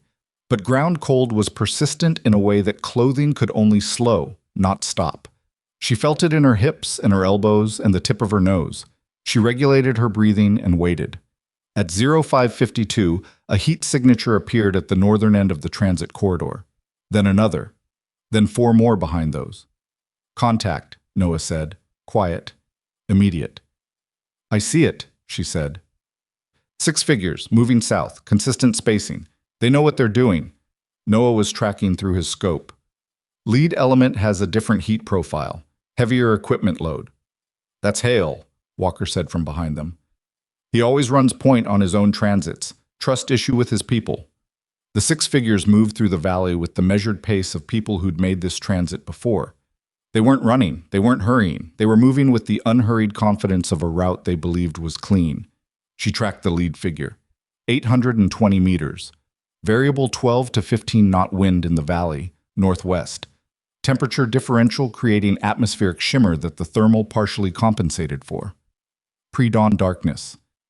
Ambient light was beginning to grow in the east, the sky going from black to deep blue at the horizon, but not enough yet for visual confirmation. We need light, she said. 4 minutes, Noah said. Maybe 5. She tracked the lead figure. He was moving steadily.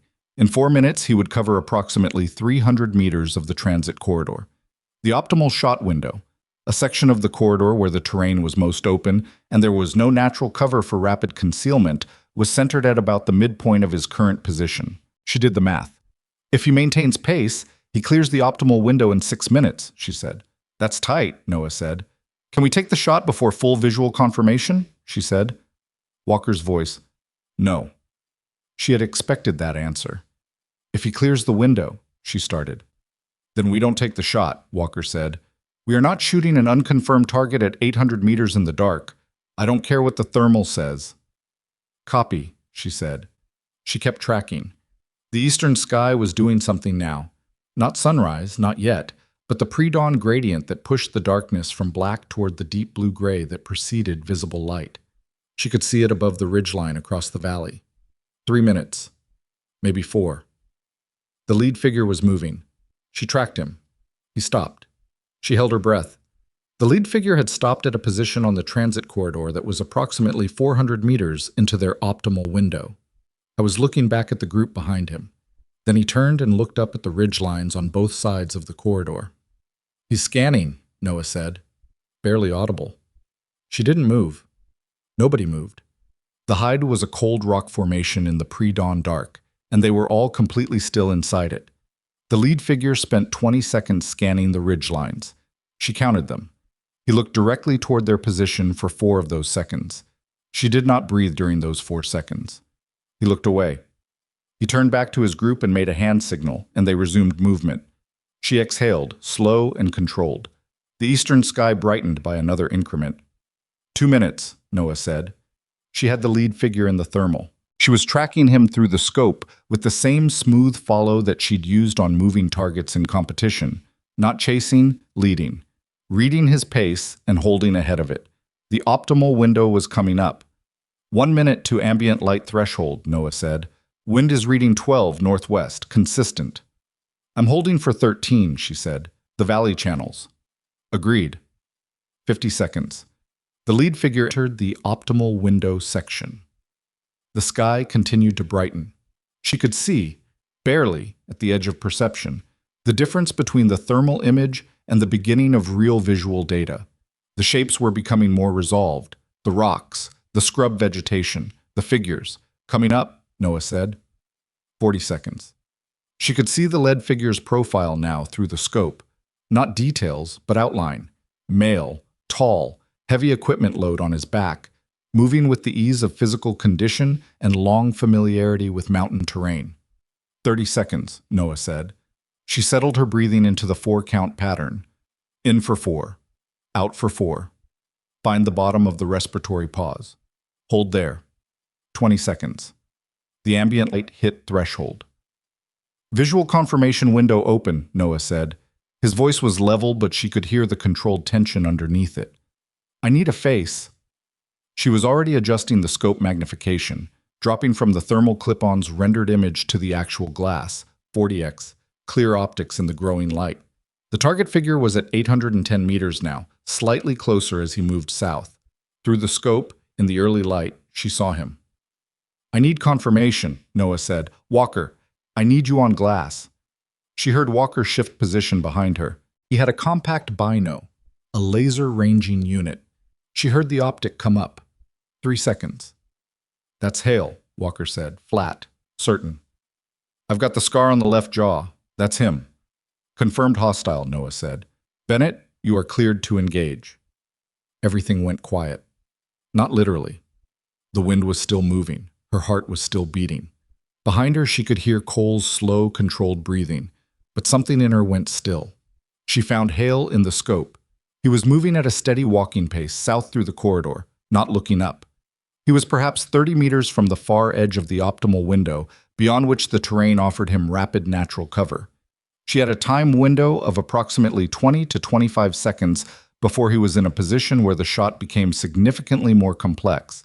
She settled the reticle. 810 meters, accounting for his continued movement. She led him by approximately 18 inches at his pace. 13-knot northwest wind in the valley. She held left of center by just over 2 MOA. Elevation she'd dialed before they'd reached the hide. She confirmed it hadn't shifted. She found the bottom of her respiratory pause. Noah's voice. "Wind is steady. Send it when you're ready." She thought about nothing. Not her grandfather. Not the South Wire. Not Walker's question about who she actually was. Not 14 months of collecting brass off a dirt range while men who never learned her name walked past her. She thought about nothing. The trigger broke. The MK-13 drove back against her shoulder. Downrange, 810 meters away, Hale's forward momentum stopped. He dropped. She was already on the scope, watching. The 5 remaining figures in the transit group reacted immediately. 2 of them went flat, 2 ran for the rock face on the east side of the corridor. 1 stood still for 1 critical second before diving after the others. "Hit," Noah said. His voice was absolutely flat. "High center mass. He's down." She stayed on the scope, watching. Hale did not get up. The remaining figures were in cover now, scattered, the transit formation completely broken. She could see 2 of them moving toward the rock face. 1 was on a radio. "Secondary elements are going to ground," she said. "I see it," Walker said. "We are not engaging secondary. Mercer, call it." "Primary is down," Cole confirmed from his security position. "Transit group is dispersed. No organized response yet." "Voss," Walker said into his radio. "Package is down. Transit group dispersed. We need extraction at the secondary LZ." Voss's voice, immediate. "Copy. Birds are 30 minutes out. Confirm no pursuit. Negative pursuit yet. Moving to secondary LZ now." She came off the rifle. She lay in the prone for 2 seconds, on the cold rock, looking at the lightning sky above the far ridgeline. The eastern light was proper dawn now. Pale gold coming over the peaks. The kind of light that made the mountains look like something from a painting and told you nothing about what had just happened in the valley below. She pushed herself up. The rifle came with her. Noah was already breaking down the spotting scope. His movements were fast and practiced. He glanced at her once, a quick, specific look that she couldn't fully decode. Not approval. Something more complicated than that. Walker appeared at her shoulder. He moved quietly for a man with an arm that had to be hurting at a level she could only guess at. "Pack it up," he said. "We have 30 minutes." She was already moving. They pulled out of the hide in the same order they'd arrived. Cole on point, then Claire, then Noah, then Walker, covering the rear. The descent was harder than the approach. Moving fast down a mountain in cold weather, carrying rifle and kit, with the adrenaline beginning its slow recession, required a different kind of attention than the controlled stillness of the shooting position. She focused on her footing, on the rock surfaces, on not turning an ankle. She did not think about the valley. She would think about the valley later. She had spent enough time around operational people in the last 14 months to understand that later was where it went. Not suppressed, not denied, just filed. The doing and the processing happened in different rooms. 20 minutes into the descent, Cole stopped the column with a raised fist. Everyone froze. She dropped to a knee, rifle coming up by reflex. Cole was listening. For 8 seconds, nobody moved and nobody spoke. Then Cole dropped his fist and resumed movement. She didn't ask. She moved when he moved. At the secondary LZ, a flat bench of rock 300 meters below the ridge, they arrived with 4 minutes to spare before the sound of rotor blades came over the mountain from the south. 2 aircraft, moving fast, the sound bouncing off the terrain in a way that made them seem to come from everywhere and nowhere simultaneously. They landed. She climbed aboard. The aircraft was immediately back in the air. Through the window, the mountain range fell away below them. She could see the valley, a dark corridor between ridges, still in shadow from the west-facing terrain. From this altitude, it looked small, abstract. She looked away from the window. Walker was across the aircraft, his arm immobilized, his eyes closed. Not sleeping. She could tell from the quality of his stillness that he was not sleeping, just managing. Cole caught her eye and gave her a look that she interpreted as something between acknowledgement and exhaustion. She nodded. Noah sat beside her. He had the dope card from the rifle in his hand, the small card attached to the stock that recorded the zero data and field adjustments. He was making a notation on it with a pencil he produced from somewhere. Without looking up, he said, "You came left 1/4 MOA on the final adjustment." She frowned slightly. The valley was channeling. The wind was heavier. "I know. I'm not critiquing it. I'm recording it." He finished the notation. "The adjustment was correct. I just want it on paper." She looked at him. He finally glanced up from the card. 810 meters. Moving target. Pre-dawn. Mountain wind differential. He looked back at the card. "First shot." She didn't respond. "There are operators who've been doing this for a decade who wouldn't have made that adjustment in the field without a second shot to read," he said. "I want it documented." "Why?" He put the pencil away. He looked out the window at the receding ridgeline. "Because people are going to ask questions when we land," he said, "and I want the record to be accurate." She sat with that. Below them, the mountains caught the first full light of morning. The valley transit corridor was a dark line between pale rock faces, and from up here, there was no sign of anything that had happened in it. She looked at the rifle across her knees. The barrel had cooled completely. She thought about a range in Idaho and a canvas collection bag, and 14 months of invisibility, and she tried to find the line between who she'd been when she woke up yesterday morning and who she was now, in this aircraft, with this rifle, watching the mountains come alive in the light below her. She couldn't find it. Maybe that was the point. The aircraft banked south, and the mountains fell away behind them, and whatever came next was already waiting at the other end of the flight. They landed at Redstone at 0814. The facility looked different from the air than it had when she'd left it. Daylight had exposed the damage in ways that the pre-dawn darkness had concealed. The scorched earth near the vehicle staging area, the gap in the northern perimeter wire that the security team had patched with temporary fencing, the command post satellite array sitting at an angle that told her the mounting bracket had taken shrapnel. 2 vehicles were burned to their frames. The generator housing had a bullet scar along its south wall that she recognized from her own shots. She recognized the full scope of the morning for the first time as the aircraft touched down. There were new vehicles in the facility lot, not the plainclothes SUVs from before. These were military, marked, and there were people standing near them who wore uniforms with rank that told her the conversation Voss had promised was not going to be a casual one. Walker saw it too.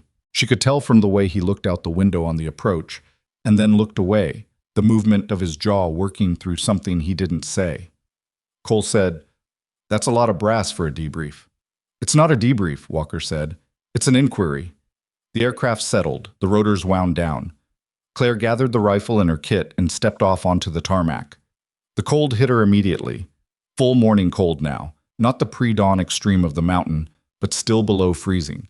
She was tired in a way that had moved past adrenaline and into something structural. Her hands were steady, had been steady since the aircraft, but the rest of her body was working through a debt it would collect on eventually. A man in army uniform with colonel's eagles on his collar was walking toward them across the tarmac. Tall, 50s, the kind of face that had spent decades learning not to show what it was thinking. He looked at Walker. He looked at Cole and Noah. Then his eyes settled on Claire and stayed there with an expression she couldn't immediately categorize. Not hostile, not warm, more like a man looking at something he hadn't expected to find and was recalibrating around. "Chief Walker," he said. "Colonel Marsh," Walker said. "We have a successful outcome on the primary objective. Full report is ready when you are." "I'll get to that." Marsh looked at Claire. This is the support personnel? This is Specialist Bennett, Walker said. There was something deliberate about the way he used the rank, reinstating something. Marsh studied her. You're assigned to range maintenance. Yes, sir. You fired the shots that neutralized the mortar element this morning. Yes, sir. And you were part of the team that executed the primary objective at 0600. She held his eyes. Yes, sir. He was quiet for a moment. He looked at Walker. I need everyone in the briefing room in 20 minutes, Bennett included. He turned and walked back toward the command post. Walker watched him go. Then he looked at Claire. He didn't say anything. He just gave her a look that meant, this is the part that matters now. The briefing room had been reorganized since she'd last seen it. The folding chairs had been arranged around the central table in a configuration that made clear who was presenting and who was being questioned. Marsh sat at the head. Beside him was a woman Claire didn't recognize, civilian clothes, 50s, with the specific brand of stillness that Claire associated with people who gathered information for a living. On Marsh's other side was a man in uniform she recognized as Major Trent, the facility commander. Trent looked like he'd had a difficult morning. There were dark circles under his eyes and his uniform was pressed but worn, the crease softened by a long day that wasn't finished yet. He'd been responsible for facility security when the assault happened.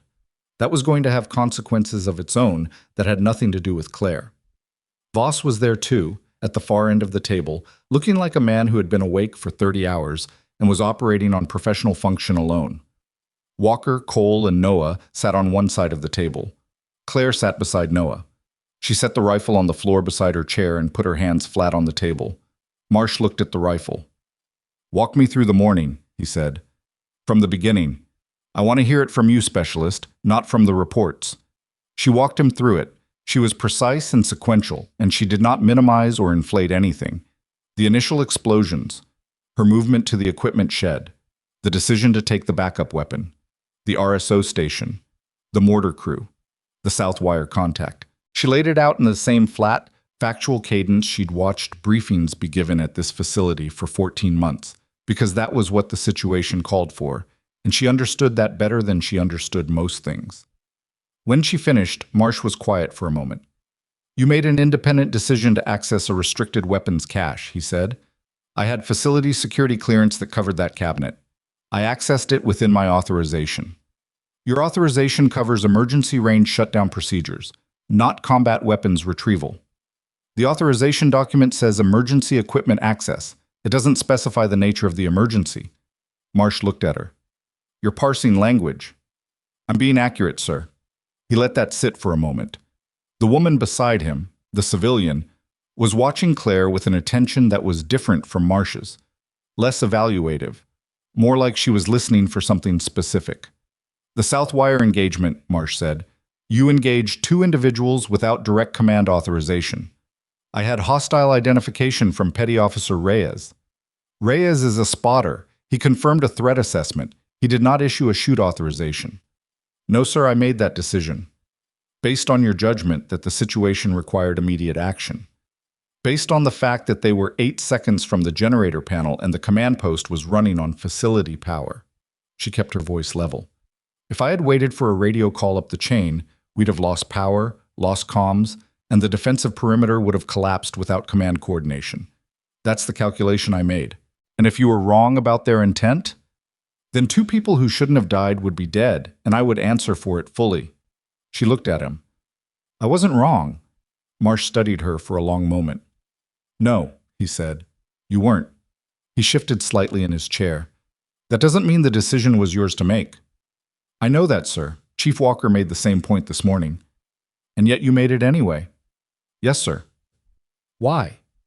She thought about it honestly. She could have given him a tactical answer. The time pressure, the threat assessment, the consequence matrix. She could have framed it in terms that made the decision sound purely logical and professional. Instead, she said, because nobody else was in a position to make it, and I knew how to make it, and I couldn't watch it go wrong when I could stop it. The room was quiet. Cole at the far end of the table was looking at the surface of it. Marsh looked at the civilian woman beside him. Some communication passed between them. All right, Marsh said. Let's talk about your file. There it was. She had known it was coming.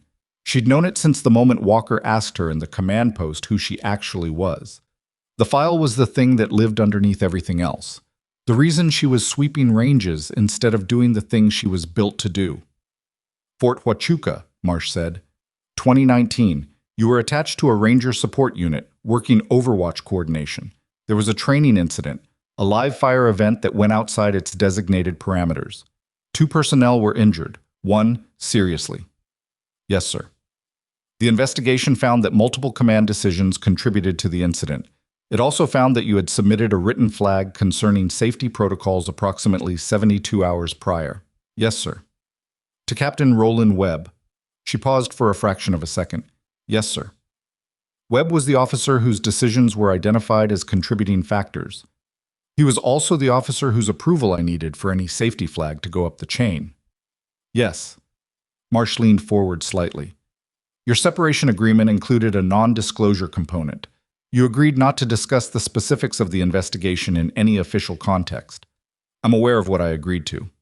Are you also aware that the non-disclosure component was flagged as legally irregular by the JAG office that reviewed it 6 months after you signed it? She stopped. That she had not known. The flag went to a review board that was then delayed by a reorganization at the command level, Marsh said. It's been sitting in administrative processing for 2 years. He looked at her steadily. Captain Webb retired at the 05 level 8 months ago. His retirement package was approved without reference to the Huachuca incident because the review board file was incomplete. The civilian woman spoke for the first time. Her voice was measured, deliberate. The reason I'm in this room, Specialist Bennett, is that this incident has resurfaced through a different channel. She paused. The individual who was seriously injured at Huachuca, Sergeant First Class Marcus Dietz, has submitted a formal complaint to the Inspector General's office, alleging that the investigation's findings were shaped by command influence. He identified you as the only witness who documented the safety concerns prior to the event. Claire looked at her. He's been trying to find you, the woman said, for 2 years. The room was very quiet.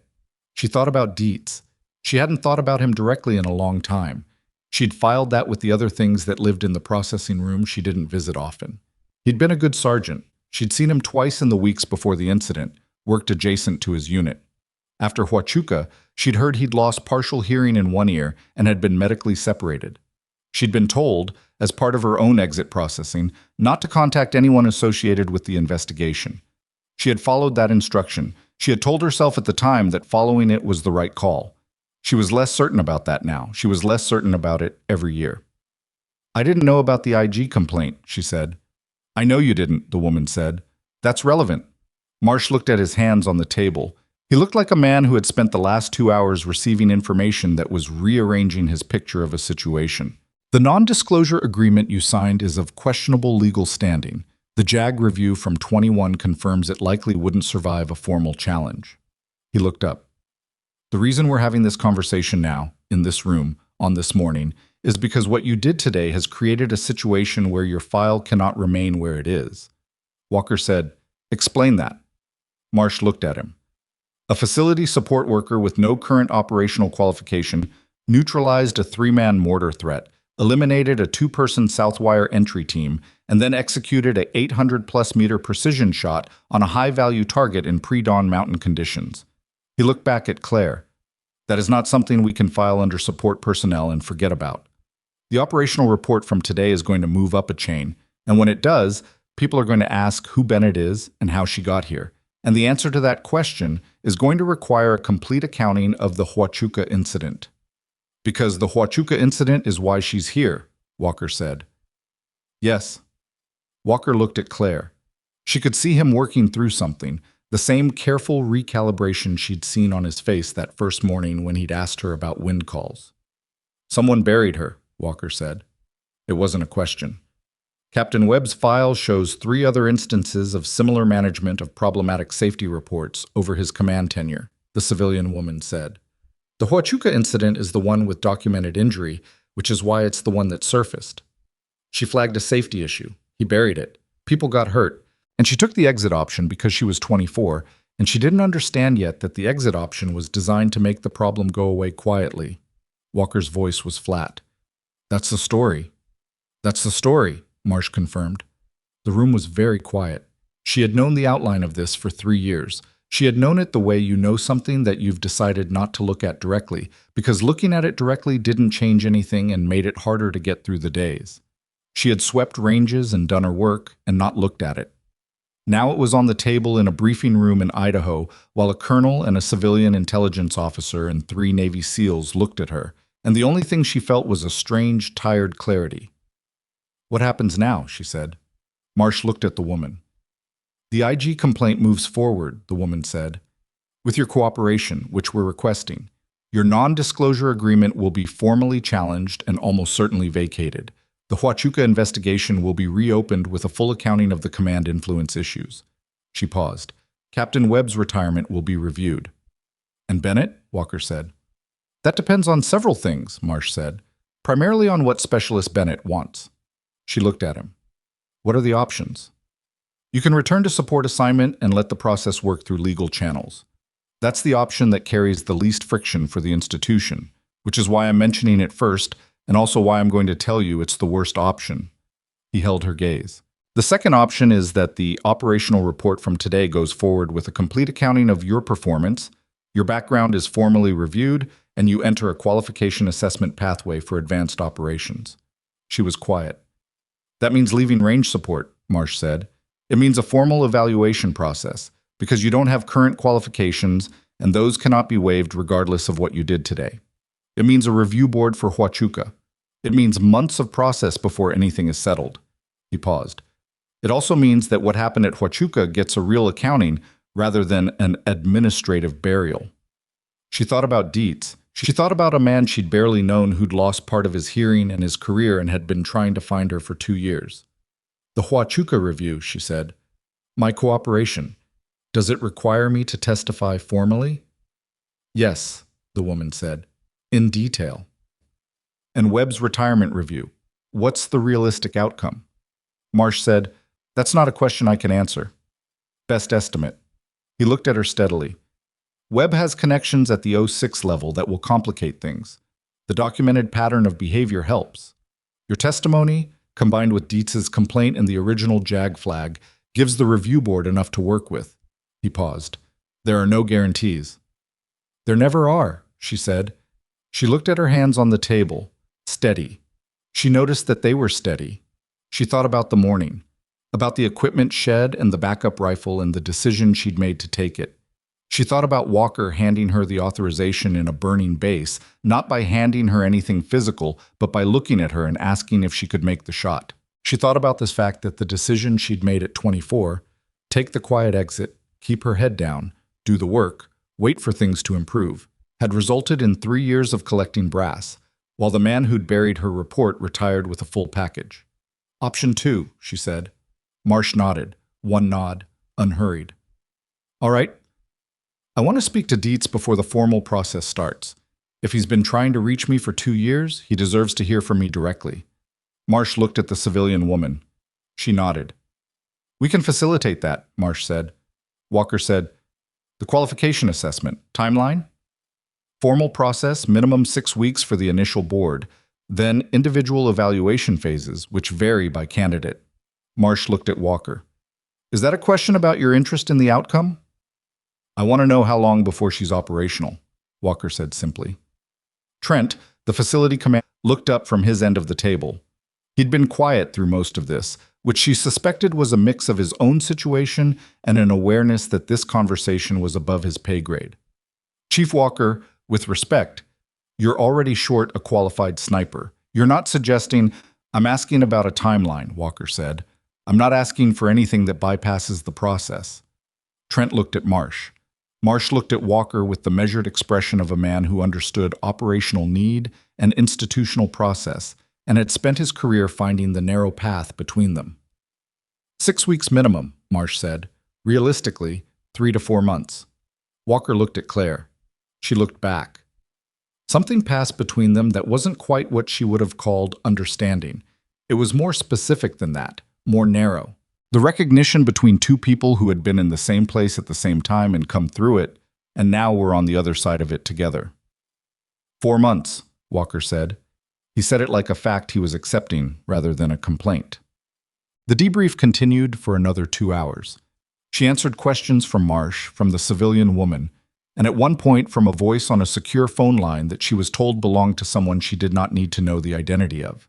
She answered them the same way she'd answered everything else, accurately, completely, without decoration. They went through every shot, every decision, every moment where she had operated outside the established parameters of her role and why.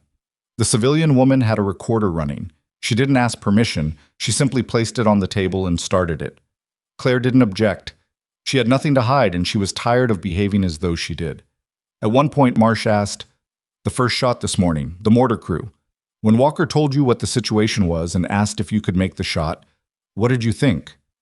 She considered it honestly. "I thought about all the reasons I probably shouldn't. And then? And then I remembered that thinking about reasons not to do something is not the same as being unable to do it." Marsh wrote something down.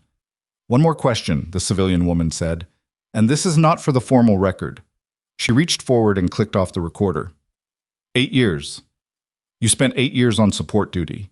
You clearly have a capability that is, by any measurable standard, well above what that role required. Why didn't you push harder to get out of it? The room waited. She looked at the table. She thought about the honest answer and decided it deserved to be said honestly. "Because I made a mistake at 24 and I told myself it was discipline," she said. "Keeping quiet, doing the work, not making waves. I dressed it up as patience, but it was closer to fear." She paused. "Fear that if I pushed, I'd lose even what I had. Fear that the people who decided I was a problem were right about me in some way I couldn't see." "And now?" the woman said. She looked up. "Now I think I gave that fear too much credit." The woman clicked the recorder back on. "For the record," she said, "the operational report from today will reflect the full account as given by Specialist Bennett. Recommendations will follow formal review." They released her at 1100. She walked out of the briefing room into the facility corridor and stood there for a moment with nowhere immediate to be for the first time since 0450 that morning. The hallway was ordinary. Linoleum floor, institutional paint, a notice board with training schedules and safety notices. She had walked this corridor hundreds of times on her way to and from the range. It looked the same. She felt different moving through it. Noah found her there. He was carrying 2 cups of coffee from the facility cafeteria. He handed her one without preamble, which she appreciated. "How'd it go?" he said. "Long." "Yeah." He looked at the corridor wall. "Walker's with the medical sergeant again. The arm needs more work than the field patch covered."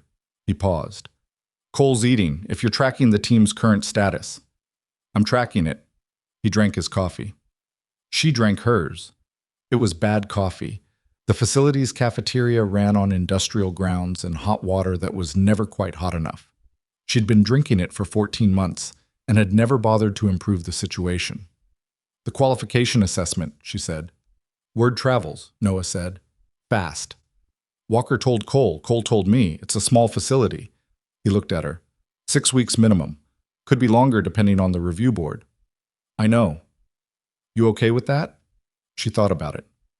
"I'm okay with the fact that it's the right process," she said.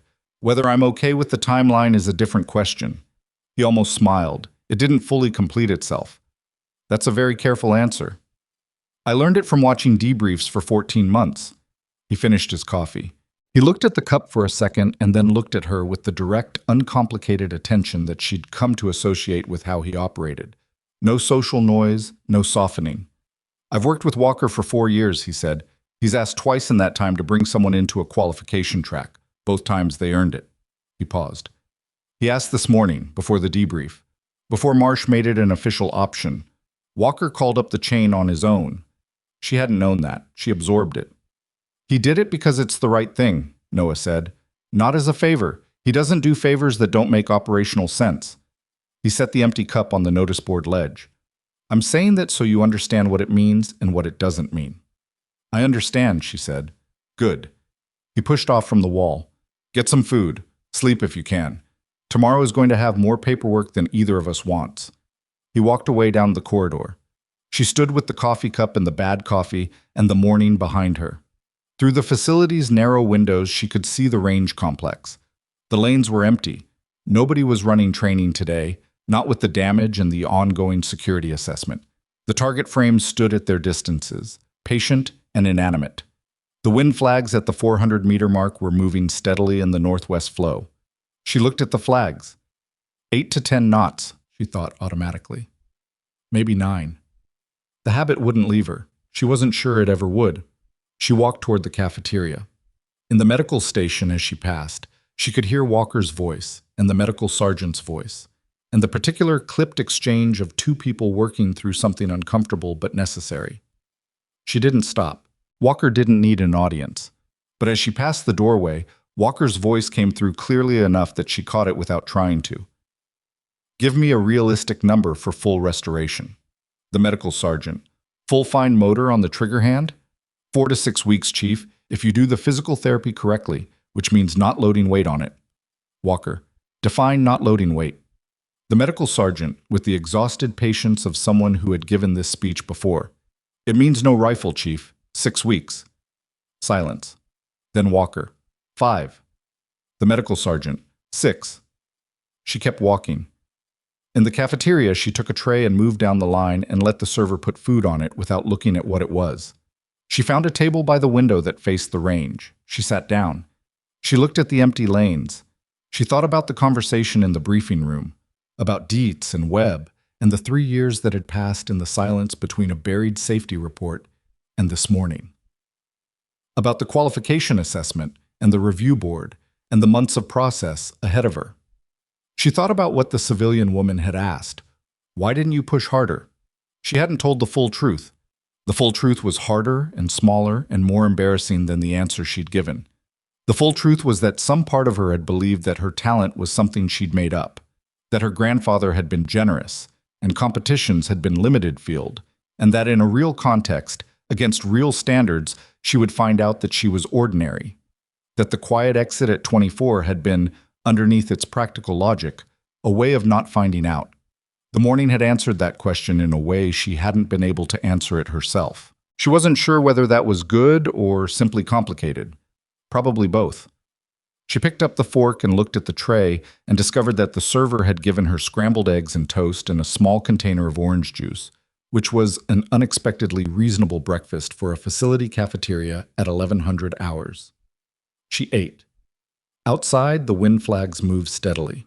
She watched them and ate bad cafeteria eggs in the quiet of a facility that was still processing what had happened to it, and she thought about 4 months, and Dietz, and a qualification board, and the specific weight of a MK-13 across her knees at 810 meters in the pre-dawn dark of a mountain she would probably never see again. The eggs were cold. She finished them anyway. The call to Dietz happened 3 days later. Not because the process was slow, Voss moved it through channels faster than she'd expected, but because she asked for 3 days first. She needed to know what she wanted to say before she said it, and she wasn't going to figure that out in the 48 hours immediately following the debrief, while her nervous system was still processing everything that had happened on the range and the mountain and in the briefing room with Marsh. She used those 3 days the way she'd learned to use hard intervals of time. She worked. The facility's range operations were partially suspended pending the security assessment and repair. But there was still maintenance to do, equipment to inventory, target systems to service. She did it. She showed up at 0600 and worked until the light was gone, and she let the physical routine of familiar work give her brain the room it needed to sort through what was sitting in it. Nobody reassigned her. Nobody told her to stop. Walker was at the facility, grounded by the medical sergeant's orders. She saw him twice during those 3 days. The first time was in the corridor outside the medical station, where he was doing single-arm range-of-motion exercises with an expression that suggested he and the medical sergeant had already had several arguments and reached an exhausted truce. He saw her, gave a nod, and kept working the arm. The second time was at the range on the second evening, where he was sitting on the equipment cart near lane 6, watching the target line as the light went flat and the wind came down off the ridgeline. She almost didn't stop. She stopped. She sat on the cart beside him. Not close, just sharing the general vicinity. The range was quiet, wind in the flags, the smell of pine and old powder, and the particular cold that came with elevation and evening. "Arm?" she said. "Better than yesterday, worse than tomorrow." He was looking downrange. "You sleeping?" "Some." Some is enough for now. They sat there for a while without talking, which was easier than she would have expected. Walker was not a man who used silence as pressure. He simply occupied it. Eventually, she said, "The call to Dietz is in 2 days. How are you feeling about it?" She thought about the honest answer. "Overdue," she said.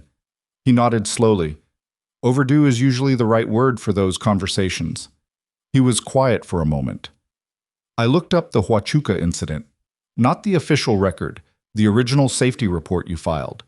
Voss pulled it from archive." She looked at him. "It was thorough," he said. "For a 24-year-old E4 filing against an O3, it was more thorough than most. You identified 4 specific protocol failures with documentation." He paused. "Webb killed it in 48 hours and didn't leave a paper trail on the decision." "I know. I'm saying that because I want you to hear it from someone outside your own head," he said. "You did what you were supposed to do. The system failed. That's different from you failing." She looked at the target line. She had been telling herself a version of that for 3 years.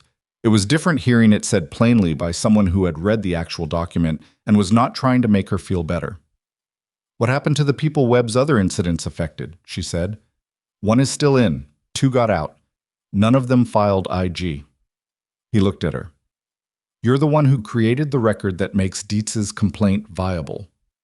She hadn't thought about it that way. She sat with it. "Bennett," Walker said. His voice shifted slightly. Not softer, but more direct in a way that meant what came next mattered to him. "When the qualification assessment starts, there are going to be people who think they know what you are based on your assignment history. Range support. Support personnel. They're going to have a category for you, and they're going to put you in it. I know.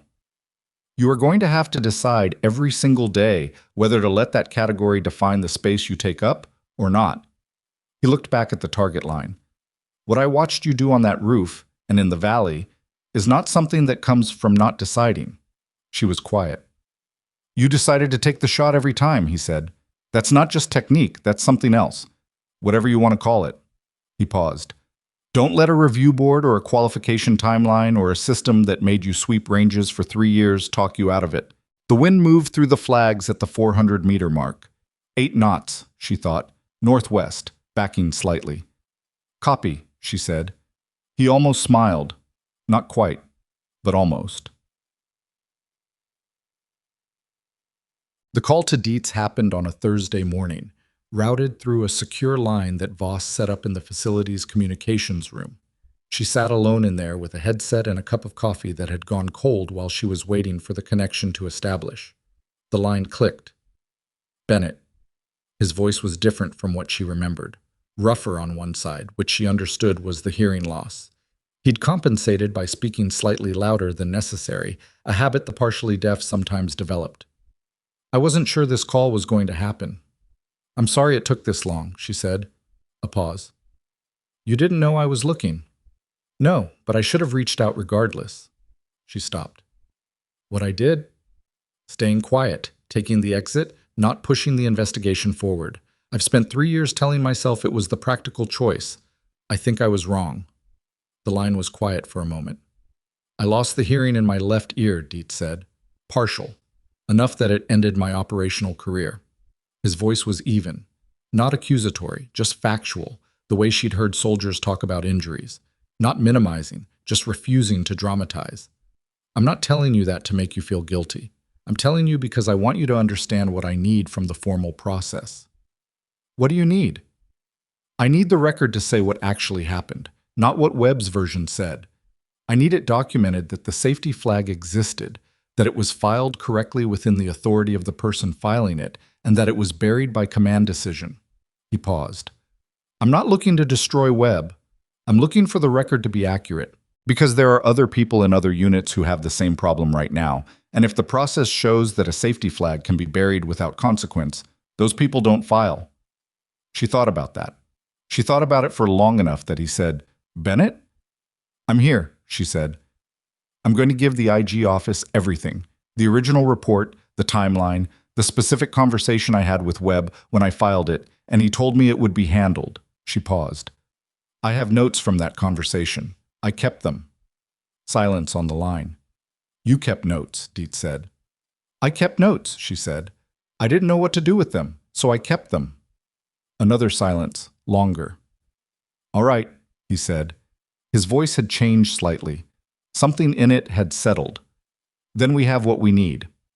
They talked for another 20 minutes, practical things, process things, the timeline for the IG review, and what testimony would be required and in what form. She answered everything he asked. When he asked how she'd ended up at a remote training facility in Idaho, she gave him the short version. When she finished, he was quiet for a moment. I heard what happened at your facility, he said. The assault. I heard there was a range support worker who neutralized a mortar position. Word travels, she said. In the community it does. Another pause. That was you. Yes. Good, he said, simply. And she understood from the way he said it that it was not a comment on the violence of it, but on the fact of her, that she had been there, that she had been capable, that whatever system had tried to make her small had failed at the fundamental task. Take care of yourself, Dietz, she said. You too, Bennett. A beat. Don't let them put you back on range maintenance. The line clicked off. She sat in the communications room with the dead headset and the cold coffee and the silence. She sat there for a while. The formal qualification assessment notification arrived 5 weeks later. Not 6, 5. Marsh had moved something through channels that she didn't ask about and didn't need to understand. The notification was 2 pages, formal, full of language that stripped the human content out of what was essentially an extraordinary opportunity dressed in bureaucratic clothing. It outlined the evaluation phases, the timeline, the standards required for each phase, and the consequences of failure at any point. She read it twice. She signed it and returned it the same day. The review board for Huachuca convened 4 weeks after that in a facility in Virginia that she'd never been to. She testified for 2.5 hours. She brought the notes from her conversation with Webb. Handwritten, dated, specific. The IG investigator reviewing the case was a quiet woman named Carver, who asked clean questions and didn't editorialize and clearly knew exactly what she was looking for before Claire walked into the room. She found it. Webb's formal review process ran concurrent to her qualification assessment, which meant she was simultaneously in 2 administrative processes on opposite sides of the country. She didn't think about the Webb process while she was at the assessment facility. She thought about it at night sometimes, in the specific way that unresolved things surfaced in the quiet, not with anger, more with a dull impatience that the process moved slowly when the facts were clear. The assessment itself was the hardest physical thing she had done since the Army. The assessment facility ran a 6-week evaluation that covered physical conditioning, tactical movement, fieldcraft, and marksmanship. Not just precision shooting, but the full package of skills required for a sustained operational role. She had the marksmanship. She had the fieldcraft instincts from 3 years of watching operational teams work ranges every day. She did not have the current physical conditioning standards, which the assessment made clear in the first week in a way she felt for days afterward. She adapted. Not easily. Not without cost. She was sore in ways she hadn't been sore since basic training, sleeping hard, and eating everything on the tray and making adjustments to her physical work every day based on what the previous day had shown her was insufficient. She was competing against candidates who had been in active operational roles for years, people whose bodies were already calibrated to this level of demand. She was 31. Some of the candidates were 25. She noticed that she was older. She also noticed that she was not slower where it mattered. The range evaluations were a different story. When they hit the precision marksmanship phases of the assessment, the instructors stopped treating her like a range maintenance worker who had gotten lucky in a crisis. They didn't say that. They were professionals and the assessment was structured, but she could feel the shift in the quality of attention they paid to what she was doing. One of the range instructors, a retired SEAL named Kowalski, who had the affect of a man who had seen everything and was bored by most of it, watched her run a cold bore qualification sequence one morning and then stood beside her for the next 10 minutes without speaking, just watching. When she finished the sequence, he looked at his clipboard and wrote something down. He didn't tell her what. He never told anyone what he wrote during evaluations. But that afternoon, when the candidates had a 90-minute block of unstructured time, he found her at the cleaning station where she was running a patch through the evaluation rifle's bore. "Where'd you learn to shoot?" he said. "My grandfather." "Competition?" Regional, some national. She kept working the bore. Nothing serious. Regional national isn't nothing serious. He looked at the rifle. The breathing pattern you run is old school. Most people your age were taught the modern 4 count. You're running something longer. My grandfather's method. He was from a different era. It works for you. He picked up a cleaning patch from the station, looked at it, put it down. You're doing fine, Bennett. I'm not saying that to make you feel good. I'm saying it because the candidates who are doing fine sometimes self-destruct at the end when they think they can coast. Don't coast. I wasn't planning to. Good. He walked away. She finished cleaning the bore. She did not coast. The web review outcome came during the 5th week of the assessment. Voss sent her a message through official channels. Brief, factual, the kind of communication that covered only what needed to be covered. Webb's retirement review had found sufficient grounds for a formal censure. His retirement benefits were being recalculated under the appropriate provisions. The 2 other incidents from his command history had been officially documented and attached to his permanent record. He would not go to prison. The injuries at Huachuca were serious but not criminal under the applicable statutes, and the command influence finding, while damning, didn't cross the threshold required for court-martial under current case law. Carver had told her that was the likely outcome going in. She'd accepted it before she started. What mattered was the record. Dietz had said it clearly, and she'd understood it, the record.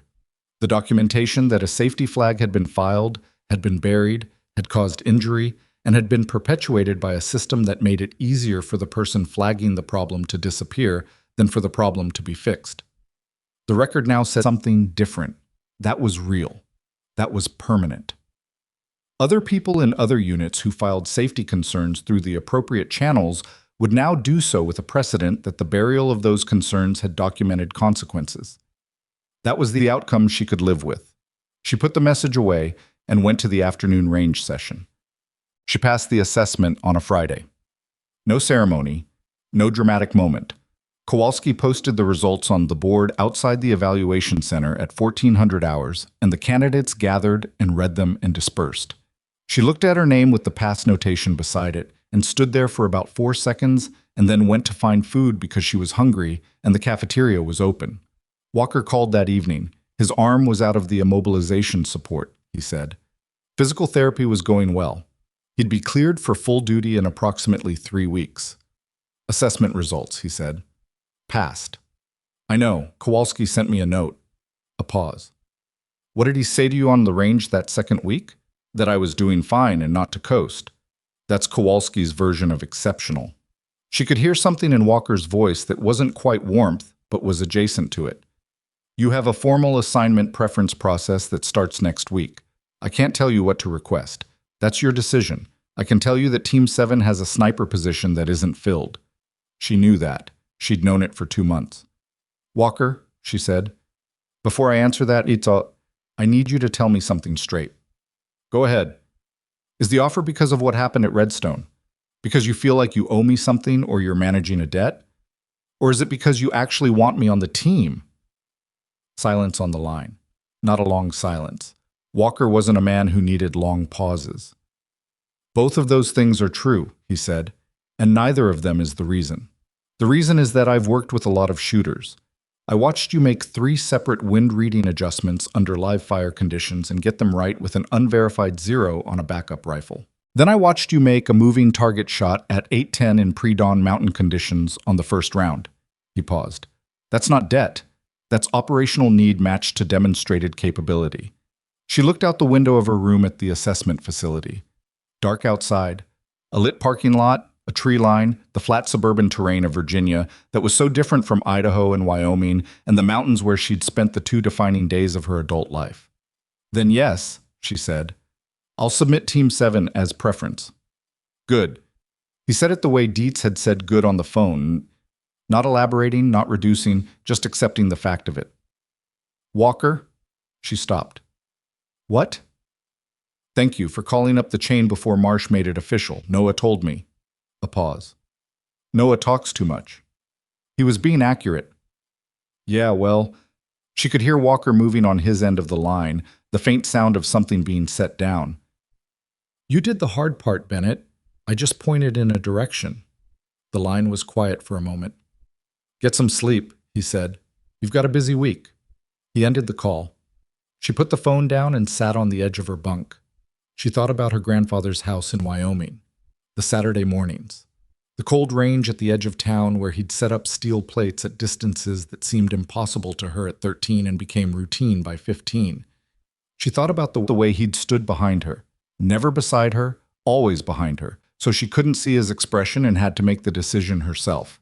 She thought about the liar's voice that told you all the reasons you couldn't. She thought about the 8 years of listening to it. And then she did what she hadn't let herself do in the entire 14 months at Redstone, or the weeks of the assessment, or the months of the review process. She let herself be proud of something, not the shots, not the outcome on the mountain, not the debrief or the review or the assessment result. She was proud of the report she'd written at 24, alone, as an E4 with no political cover and no senior advocate, because it was the right thing, and she'd known it was the right thing and she'd done it anyway, even knowing what it was going to cost her. That was the part she hadn't given herself credit for. She sat with it. Then she lay down and closed her eyes and slept better than she had in months. She reported to Team 7 11 days later. The assignment came through official channels, formal, stamped, exactly what it was supposed to be. She packed her gear into 2 bags, which was everything she owned that mattered, and she drove to the new facility in a rented car with a coffee in the cup holder and the radio playing something she didn't pay attention to. The facility was different from Redstone, larger, more permanent feeling. The ranges extended in multiple directions, and there were vehicle lanes and a kill house and an equipment building that was 3 times the size of what she'd worked out of in Idaho. She parked and sat in the car for a moment. She thought about the canvas collection bag, the ball cap, the 14 months of moving quietly through spaces designed for other people, watching everything, being watched by no one. She got out of the car. Cole Mercer was standing near the equipment building with his arms crossed, watching her walk across the lot. He had the expression of a man who was prepared to be judicious about whatever he was going to say. "Bennett," he said. "Mercer." He looked at her 2 bags. "That's everything you've got?" "That's everything." He considered this. "You want help carrying it?" "I'm fine." "Yeah." He uncrossed his arms. "You usually are." He pulled open the equipment building door and held it for her. "Walker and Noah are at the range. Walker's not cleared for live fire yet, so he's running spotting drills, which is making him deeply unhappy. You'll want to know that going in." "Good to know." "Also," he stopped her with a look before she went through the door. The usual Cole Mercer humor was absent for a second. Just a man saying something he'd decided to say. "What you did at Redstone, the mortar crew, the South Wire, all of it." He paused. "I've been in this business for 11 years. I know what I saw." She looked at him. "I'm saying that because nobody said it clean afterward," he said. "Everything got caught up in the debrief and the paperwork. But that was real work, Bennett. Don't let the process talk you out of knowing that." She thought about Walker saying almost the same thing at the range in the evening light. She thought about a team of people who were, in their particular and unsentimental way, telling her the same true thing from different angles. "Thank you, Cole," she said. He nodded. He let the moment be what it was, and then he moved on from it, which was exactly right. She went through the door. Awesome. The range was 200 meters from the equipment building. She could hear it before she reached it. The distinct cadence of a spotting drill, Noah's voice calling positions and adjustments, Walker's voice responding with corrections. She came around the corner of the range berm. Noah saw her first. He noted her arrival and went back to his scope without breaking the drill sequence, which she understood was not dismissal, but the operational habit of continuing the task in front of you. Walker was behind the spotting position, standing, watching Noah work.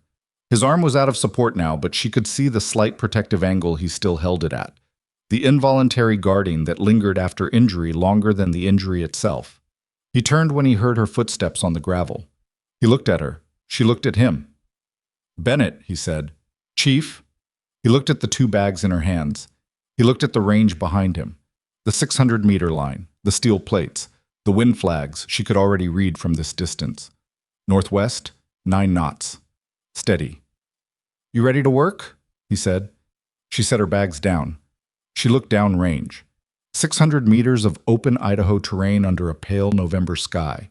The same kind of sky she'd woken under 14 months ago when she'd shown up at a range gate at 0450 with a headlamp and a collection bag and a version of herself that had decided small was safe.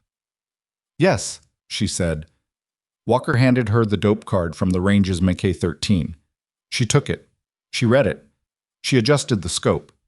And then Claire Bennett, who had spent 3 years being invisible because she'd been afraid of what visible would cost her, went to work.